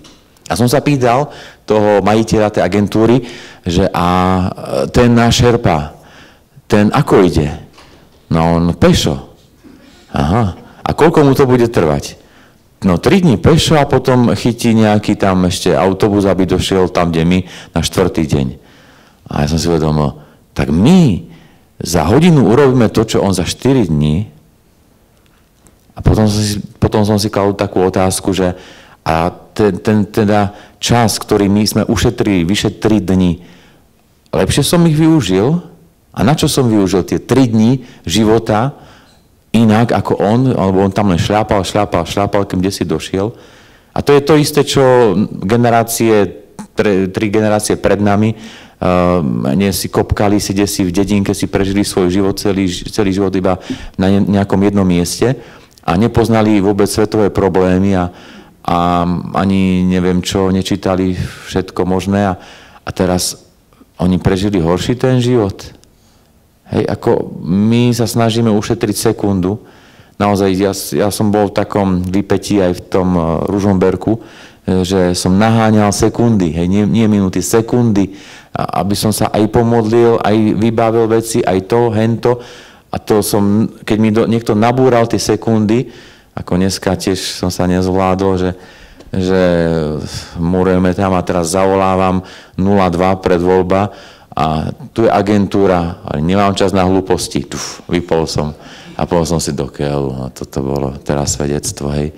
No, to som nie dobre asi zareagoval, hej. Ale tak všetci to poznáme, takéto otravy. A celkom ináč, keď som bol v pohode a takáto otrava mi zavolala. A chcem z vás položiť takú otázku, či ako energie a tak ďalej, čo vy, hej, toto máte, ako to máte. A hovorím, viete čo, ja som taký darmožráč. Ja žijem na úkor iných, hej. A nepovedal som, že som farár, hej, ale a tak sa zasmiala. Oni už vedeli. Zasmiala sa ona, zasmial som sa ja a odišli sme. To isté nič nevybavila, nič nevyriešila, ale odišla veselá a ja tiež, hej. A toto bolo Taliansko, takto Taliansko učilo, že mali sme tam takú situáciu, že jedni rozprávali, že išli vybavovať niečo na poštu. A tam príde tam obrovský rad. A teraz keď pozeráte, tam tá Talianka stojí pred tou poštárkou, položila jej tam topánky, takto, nezabalené, a čakala, že... A kalabosila, pol hodinu kalabosila s tou za prieradkou, poštárkou. Ona vytiahla nejakú krabicu, zabalila to tam, vypisovala to a mali krásny deň. Hej. Potom prišiel ten náš Slovák. Čo to má znamenať? Zamračila sa tá Talianka a nevybavil to, hej, ako to chcel, lebo chcel dať nejakých 5 listov, dali jej 5 listov a ona povedala, ja môžem urobiť len 4 úkony naraz. A jeden list vrátila a on sa postavil nazad do radu. A odišiel, hej. ďalšiu hodinu čakať. Ale už to aj k nám prichádza, lebo jeden vraví, že minule som čakal na pošte hodinu a zmeškal som vlak. Ale som ho vlastne nezmeškal, lebo ten vlak meškal hodinu. Ale prišiel som neskoro na konferenciu, ale vlastne som na ňu neskoro neprišiel, lebo konferencia začínala hodinu neskôr. Takže konečne začínam chápať ten systém.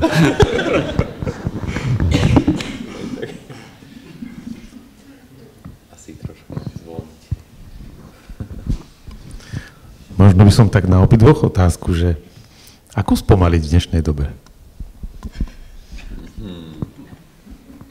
Ako spomaliť? Ako ja som si kladiem si tú otázku aj ja, no teraz som na novej farnosti. Pre mňa je to jasné, ísť do Himalají.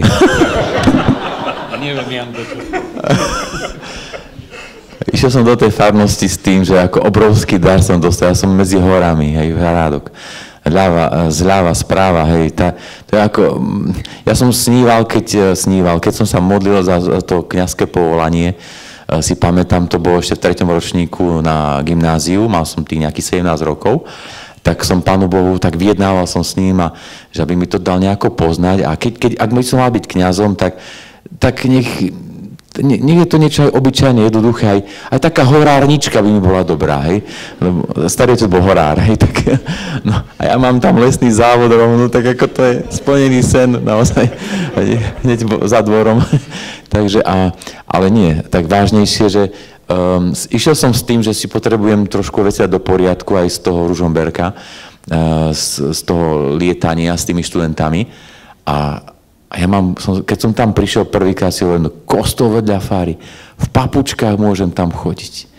Wow, no to je vo dvore rovno, to je splnený sen, to nemal si aký farár však, to ja neviem, s čím som to zaslúžil.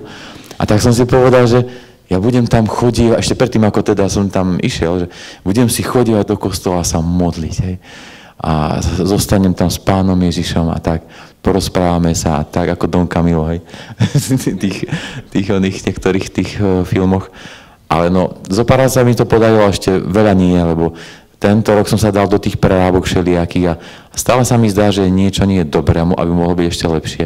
Taký perfekcionizmus z mojej strany možno, že toto musím asi trošku prehodiť ináč, a toto je asi recept na moje také upokojenie sa a kráčať tou správnou nohou, tak nájsť si čas na Pána Boha ako prioritu, hej, a na tú adoráciu, na modlitbu. Určite každý deň sa modlím, hej, hodinu, kým vyštartujem do školy a takých povinností. Toto mám, ale to sa mi zdá málo, hej, ešte na to, aby som ako ešte zvládal aj to svoje povolanie. Ja napríklad, takže v podstate niekedy nás tak vedia pribrzdiť aj druhý, že máme tu takú jednu tetu v Krupine a keď som raz išiel do Bystrice, tak sa ma pýta, že pán farár, kde idete zase? A ja vravím do Rádia Lumen. A ona mi vraví, vás tam nevolajú, vy sa tam len pcháte. No.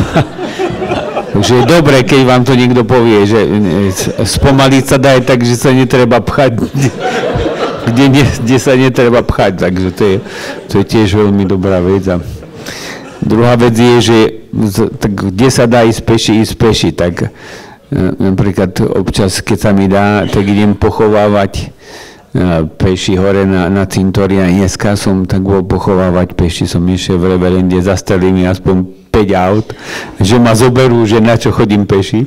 A konečne som si povedal, že peši idem chodiť. A raz som išiel tiež takto peši a tiež ma stretol jeden taký starký a vraví mi, pán farár, vy nemáte čo robiť, že sa špacírujete. Takže hej, no presne, že tak sa dá tiež spomaliť. A ešte mám takého spomienku na jedného uja, keď sme tu prišli dávno, už, tak mi vraví raz po svätej omši, už je ten uja nebohý a mi hovorí, že pán farár, my sme takí radi, že ste tu v Krupine, mohli sme aj horšie dopadnúť.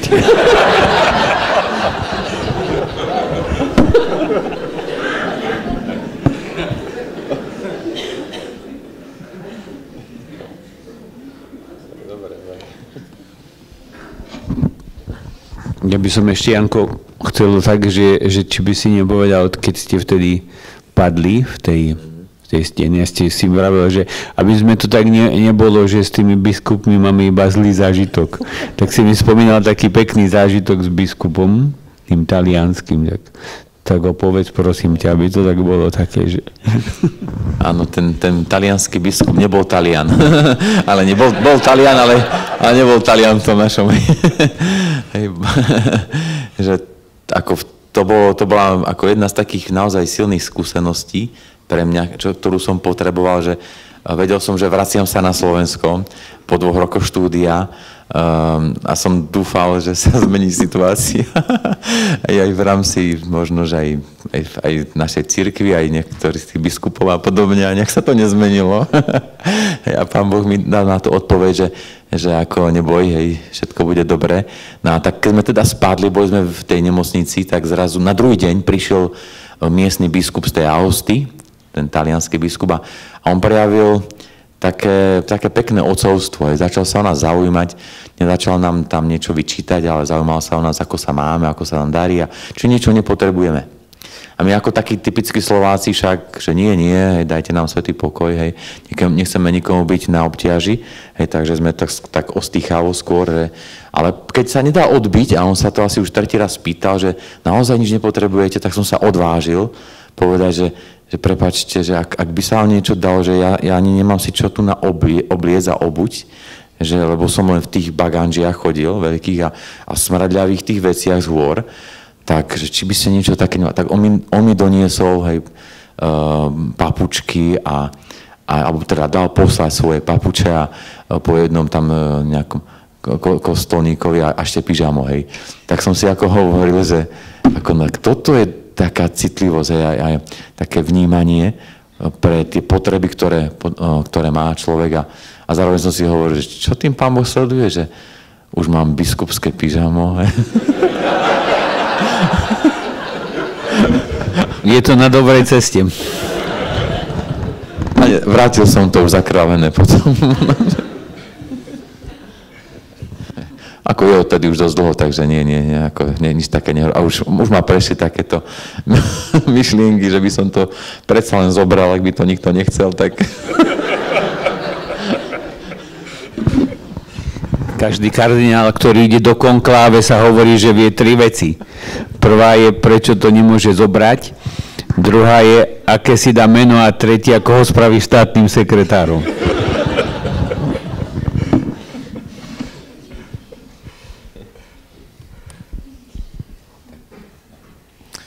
V tej príhode sa mi páčilo, že ako mal ten biskup zodpovednosť, že tá zodpovednosť má v sebe ako to slovo odpoveď, že odpovedá vlastne na potreby toho druhého človeka, že keď človek je zodpovedný, tak vlastne odpovedá na potreby tých ľudí, ktorých stretáva.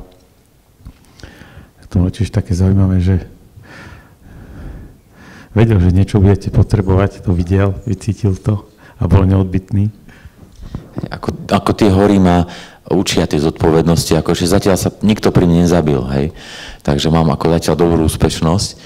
Už, ako bolo to na mále, hej, ale sme zatiaľ všetci prežili. Nie vždy výjdeme hore, už som sa to naučil, že nie je najdôležitejší vrchol, ale vrátiť sa naspäť. Ale čo ako mi zostalo od začiatku, aj keď som bol aj v seminári, tak ako ja nerad chodím na hory sám. Ja som rád s niekým. A ako toto ma tak hreje pri srdci, že niekto je aj iný ako ja šťastný. Ako samozrejme, že výnimočne sa stane, že aj sám idem kdesi, ale to je výnimočne. A radšej som keď s druhými a ja to beriem ako možnosť toho človeka druhého ešte lepšie spoznať a rozlúskať aj niektoré zaujímavé témy a možno aj palčivé otázky. Niektorí takých sa dotknú palčivých otázok, takých možno aj háklivejších, že nakoniec, že no a prečo ste spolu a nie ste spolu, hej, manželia napríklad, a prečo toto, hento a kňazstvo ako žiješ, alebo vo farnosti, akí sú, tak tí ľudia otvoria sa, hej, takže to je pre mňa dobrá skúsenosť aj toho rozmeru bratského. Nech sa páči. Ja by som sa vás ako horolezca chcel spýtať na takúto kačerskú myšlienku mám. To horolezectvo je jednoznačne spojené s riskovaním, s riskom, teda, že to nemusí aj dobre dopadnúť. A či vás niekedy nenapadla taká myšlienka, že to vaše konanie môže byť aj hriešne? To je moja otázka. Ako mňa to ani tak nenapadlo, ako skôr druhých. A mi to hovoria. Že pokúšate, a na čo sa tam trepete? A veď...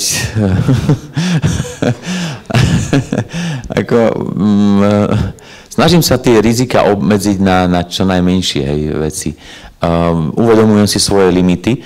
Ako tí horolezci naozaj, ktorí sú na také nejaké úrovni vyššej, tak oni povedia, že to, čo ako my robíme, to je nič, ako to sú len prechádzky nejaké a to je moc bezpečné, to nie je ani nejaký výkon.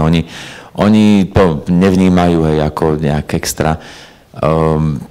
Skôr možno, že niečo pre nich je nejaký obdiv, je to, že nie sme v žiadnom nejakom klube a nie sme nejakí trénovaní a dokázali sme čosi zdolať, tak toto je pre nich také možno zaražajúce. Ale hneď povedia, a mnohí dodajú to, že no vy máte hore protekciu, tak ako vám sa to dá, no a my to tak nemáme a vám ten hore vybavuje počasie a nejaké iné ešte veci a nám to tak nevybavuje ľahko. Ako toto sú ich komentáre. Ale ako, že by som sa z toho spovedal, no, ako, možno, že som mal niekde v Tatrách raz také, že ja idem skúsiť inú cestu a potom som si to premietal, že no, to bolo také na hrane. Potom sa mi začnú potiť ruky, že ako doma, hej, v izbe, že to, keby som sa tam trošku tak neviem, už letím, hej, tak ako, hej, spätne, ale ja nerobím naozaj až také krkolomné veci. No, možno sa vám to zdá, ale toto nebolo až také krkolomné, hej, že by... Tuto je to video, ktoré nejde na tomto počítači. A tam vidím ako tá starenka, hej. Na mojom by to šlo, hej. Takže to iba tak mimochodom, hej, keby by ste videli potom také, že keď som bol strašne unavený. Ale chcete doplniť, nech sa páči. Ešte by som teda ťahal tú myšlienku ďalej. Takže teraz ste povedali, že vy idete do nejakej hranice toho horolezectva, ktoré ešte teda nepovažujete ako za hriešne konanie. A tí, čo idú ďalej, tí, čo vám hovoria, že vy iba tak sa hráte s tým horolezectvom, tí, čo teda idú ďalej a naozaj riskujú, nie je to konanie už, ich konanie teda nie je to hriešne? Ako no, samozrejme každý máme svoje svedomie, tak hovoriť a takto vo všeobecnosti asi by sme úplne nemali, ale ako z môjho pohľadu sa to zdá už cez čiaru, hej.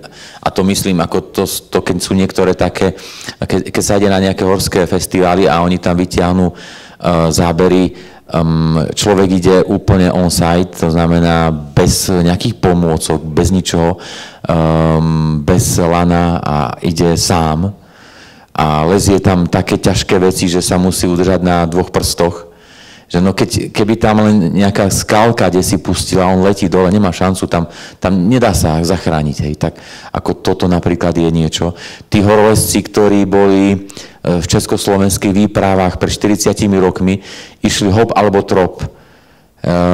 Ako to sa mi zdalo, že to je asi moc, oni nevedeli počasie, aké je. Oni síce zahrali tam na to, že mali tam nejakých odborníkov, ktorí tie počasia hľadali, ale my máme inú dobu dnes a toľko tých možností získať, že ako to vyzerá to počasie, bude dobre, nebude dobre. Dnes to na pomaly obyčajnom mobile zistíme, ale napríklad ten Hámor, on platí si jedného chlapíka, ktorý je pri zdroji tých predpovedí a mu dáva 1000 eur za to, aby on mu dával správy počas toho mesiaca, že keď sa ho spýta, tak on mu dá tú SMS-ku a je dobré počasie na 3 dni a také a také. hej, tak to je iná investícia, hej, a iné poznanie, aké mali pred 40 rokmi. Máme také topánky, také pomôcky v tých horách, aké im sa nesnívalo. Oni si to robili doma. Hej, tak my sme sa posunuli do tej bezpečnosti kdesi inde, no. A ako to bolo. No a preto možno, že máme aj viacerých ľudí takých, čo nakúpia si teraz v nejakom značkové veci, v nejakom športovom obchode a si už myslia, že oni sami výjdu a už to ich vyniesie niekde, tak to môže byť precenenie, hej, potom svojich schopností. Ale ja sa snažím, by som povedal, hlavne za tých druhých, dosť aj taký bojazlivý. Hej, že ja aj rozmýšľam, čo sa môže stať. Samozrejme, všetko sa nedá úplne detailne. Napríklad, moja sestra je doktorka a riešil som aj to, že čo sa môže stať, nejaké embolie v tých výškach. Hej, človek spí a či sa zobudí alebo nezobudí. No. Hej, a zrazu mu príde zle. Krvácanie dostane alebo vodu do plúc. Neustále som pozoroval svoje telo, ako sa správa. Hej, mne sa urobili na nose zátky, hej, s tým, že bolo nejaké také jemné krvácanie do nosa, tak po každých 2-3 hodinách som odchádzal zo stanu, aby som sa vysmrkal, aby som mohol dýchať. Hej. No ale to bolo taká normálna vec. Hej. Brali sme nejaké lieky, ktoré nám pomáhali tomu aby sme mali čistú hlavu. Hej, čiže mali sme doktora k dispozícii, napríklad tá moja sestra, mali sme techniku k tomu, aby sme si pozerali počasie, ako je. Agentúra nám to ešte zabezpečovala, tiež nám hovorila svoje skúsenosti, aj počasie, aké bude. Videli sme tú cestu, hej, vizuálne sme boli stále v obraze. My sme sa nedostali do žiadnych takých problémov, ako som zažil napríklad v Nízkych Tatrách. Hej. Čiže to znamená, ako naše skúsenosti s horami, aj Tatrami, aj Alpami boli ešte náročnejšie, ešte väčšie, ako to, čo sme v Himalajách zažili. No. Jedine akurát tú výšku. No, ale tú výšku sme sa snažili ísť postupne, keď sme boli sami tí traja kňazi na 7000 na Pík Lenina. Bez nejakej inej podpory. A tak sme sa otestovali, čo to robí, ako je tá výška. Tam pred očami sa nám jeden zabil Iránec, ktorý zletel ako kus vreca zemiakov a cez skaly, hej, a bolo po ňom, hej, a to len preto, že sa zošmykol, ale to bol obrovský amatérizmus, hej, vôbec neboli priviazaní, ani nevedel, on chodil ako Chaplin v týchto mačkách, hej, tak to bolo aj humorné, aj teda ako chodili oni, ale potom to bolo aj neskutočne smutné. Hej, takže ako tieto veci sme mali za sebou. Hej, my sme sa vedeli ako v tých horách aj správať. A dávali sme si veľký pozor aj na to, keď nejaké tie trhliny, kde si boli, čo bolo, že tak nešli sme desi mimo chodníka. Hej, a tak ako, nechcem to zľahčovať, hej, ale dávali sme si, premietali sme si to, veľa sme sa rozprávali o tom, aj ako my kňazi, hej, čo sme tam boli. Študovali sme si niektoré veci, no, trošku, nie veľmi. No ale potom snažil som sa to, aj keď našim blízkym, opísať z inej strany, že ako keď sa na to pozriete a mama povie, no ja by som to vyšla. Hej. Hej. Ale hej, asi aj áno, asi by to aj vyšla. Hej, no možno, že nie ako tie Himalaje, ale to, napríklad toho Lenina, keď som jej ukázal, alebo keď som zobral môjho újasom z krstného, som zobral na Mont Blanc, na 60-ku ako darček som mu urobil. Hej, tak ako, a vyšiel to, no. A prečo by to nevyšiel, ako keď on prešiel tu na hory, kde sa dalo, tu na Slovensku a urobili sme si aj také tie Gerlach, Lomničák a takýto ľadové štíty. Tak toto urobil a potom išiel, no, aj so sesternicou, s jej dcérou. 80-ku. Nie, tak ona nemá 80-ku, nie? To dali na 80-ku. To bolo pred sobášom a vymyslené, že potom sa chcem vydať a chcem aj detičky a všetko, tak to bolo predtým, hej, takže na 30-ku plus minus, hej, nejako asi ona mala aj, hej, no ale neviem, nechcem to vidieť úplne ľahko, jednoducho, ale nie je to až také komplikované celkom. A taký Mojžiš, keď tam 40 dní, kde si bol na Sinaji a nič nejedol, nepil, hej, a iba s Pánom Bohom, tak ako všetci si mysleli tam dole Izraeliti, že on sa zbláznil asi, kde to tam ide a nebol to hriech, že tam, kde si šiel, hej. A on bol potom z toho nervózny, keď si to zlaté tela spravili, hej. A dostal 10 torov a tam nebolo, nepolezieš.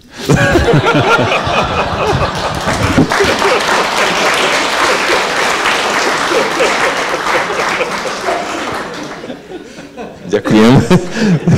To je dobré toto, no. Lebo vtedy, keď sme spadli ako na tých horách pred 8 rokmi a Peter Dubovský ako veľký, však aj inteligent, on mal on mal rozhovor v Lumene z tej záchrany a tak ďalej. On hovoril, že viete, to sme tak ako kňazi, ja to tak berem ten život ako proroci hôr, hej. No a on hovoril o tom, že my tam pomaly máme extázy a nejaké takéto skúsenosti. No a keď prišiel domov na Slovensko, do tej farnosti, tak babka vytiahla bakulku, ja ti dám takého proroka hôr.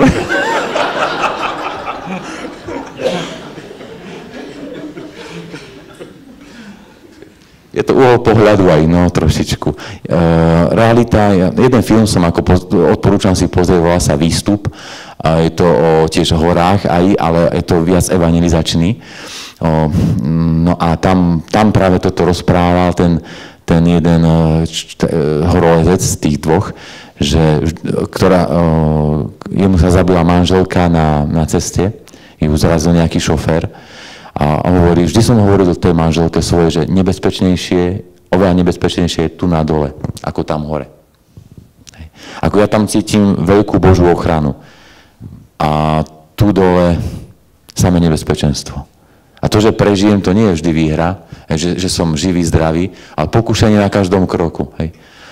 Tam je to také, ako babky nám rozprávajú, že ja už ani nemám s kým zrešiť, ja už s nikým nič nemám, ako s nikým sa nestretám, tak tam sa naozaj s tým nestretávam.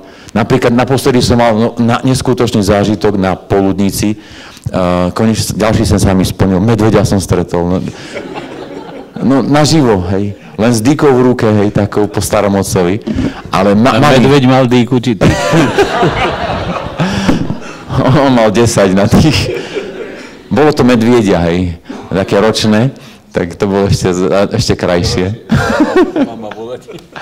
Hodil som po ňom aj jablko, že nech si dá, hej, lebo to bolo také už staršie a že čo tam bude len tú trávu hrísť. Hej, ale bol úplne spokojný a my tiež a sme sa porozprávali, na 30 metrov asi bol, hej. No, ale potom som zistil, že on asi je tam taký tak bežný návštevník. Na vrchole bol, hej, čakal nás tam na vrchole, takže... Ale aj iní ho videli, tí turisti. Takže keď sa človek modlí, aj takto, kde si ide, pre Pána Boha nič nie je prekvapenie, čo sa tam udeje. A tu na dole všetko si to zariadujeme my sami. A si myslíme, že sme v bezpečí. My sme v menšom bezpečí tu ako tam hore, kde sa viacej modlím, alebo sa musím modliť. Hej. Lebo čo mi iného stáva, a niekedy sú tam také veci, kde sa necítim až tak bezpečne, lebo ja neviem, či to počasie vydrží, či nie. A idete si na kopec a príde hromy blesky, naozaj doslovne. A si pamätám takto asi pred 20 rokmi, keď som bol kdesi vo Svite ako diakonom a teraz tam bola nejaká jedna pani a ešte nejaký jej syn. A ona hovorí, že ako prišli tie búrky a že mne elektrizujú vlasy. Ja hovorím, a to nič, to ako poďme len dole, ako pomaly. Snažil som sa ako upokojiť situáciu, ale nebol som úplne že bezpečí, však ani ja. Ja som si uvedomil, že to nie je taká sranda. Keby ten blesk naozaj tam šľahol, tak zaiskríme, no. Ale to sa stalo napríklad aj na púti. Tam, čo je Kluknava, púť, tak tam išli sa modliť ľudia a blesk tam trafil a zabilo tam ľudí. Nejakých 2-3. Tam naposledy pred rokom, čo išli tie dievčatka, išli na stretnutie s biskupom, bezpečné to malo byť a ten šofér, ktorý zbožný človek, prejde tam niekoľko detí a zabili sa tam, ja som tam teda 3 krížiky, no a naše 4 netierky, ktoré tam boli, nedvíhali mobily, lebo oni sa modlili a my sme mali správy, že oni sú, teda tam nejakí sú mŕtve deti, oni sa nevedeli dovolať, tak sestra mala pomaly paniku. A to sme boli všetko dole, to sme neboli na horách. A dokonca pomaly ideš sa modliť, hej, no. Ešte na zbožnej akcii. Takže kde je bezpečne? Až tam hore bude. Čím vyššie, tým bezpečnejšie. Tak, ďakujeme krásne, sme vyčerpali čas. Ešte by som vás poprosil taký odkaz, čo by ste pre nás. Čo z toho všetkého, však vlastne som toho narozprával až príliš.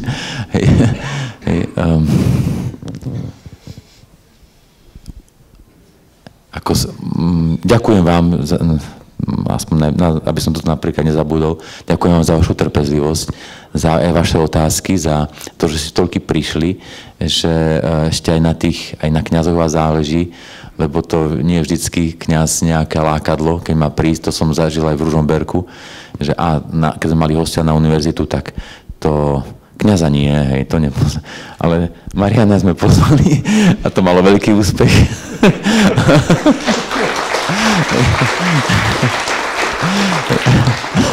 Až na konci povedali, že som farár, ale to... Ale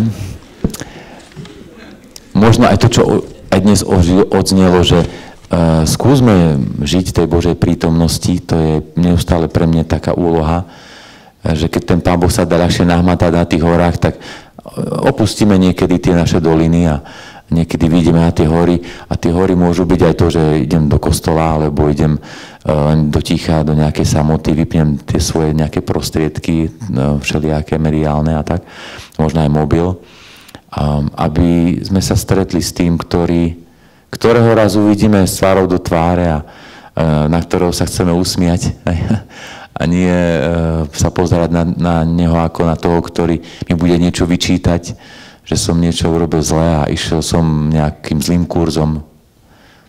Možno toto by som vám tak chcel aj v rámci aj toho veľkonočného obdobia.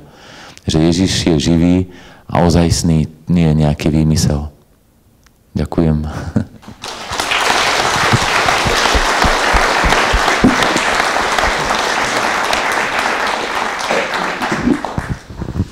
Z toho, čo Janko hovoril, tak ja mám dve také myšlienky. Túto poslednú, čo si hovoril, že čím vyššie, tým bezpečnejšie.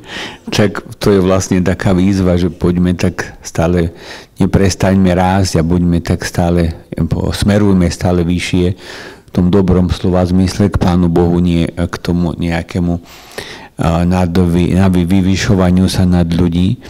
A medzi rečou si ešte tak povedal veľmi veľa takých pekných vecí, ale jedna taká, že keby sme raz tak stretli Pána Boha, že z tváre do tváre, tak my by sme už vlastne nechceli od Neho vôbec odísť. Že už by nás nič neodtrhlo od Neho. Veľmi nádherné, tak to nám tak všetkým prajem, aby sme ho raz tak stretli a stále viac stretali a aby sme už nikdy nechceli od Neho odísť.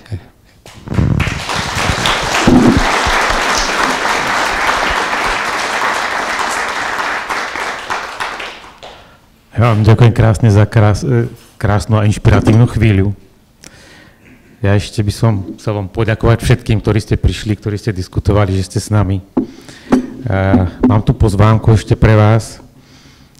Ďalšia diskusia bude o Ukrajine 9. júna o 18. hodine. Diskutovať bude Viera Dubačová, režisérka, aktivistka a Juraj Kvak ako historik.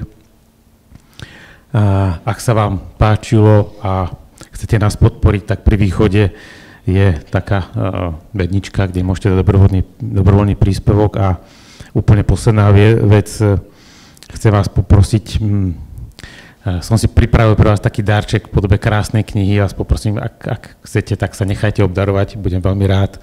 Pri východe je tam niekoľko krásnych kníh, Anthony de Melo, Nemusíte sa zmeniť, ale od C.S. Lewisa, alebo Garyho Chapmana 5 jazykov lásky, tak to je pre vás ako darček. Ďakujeme krásne.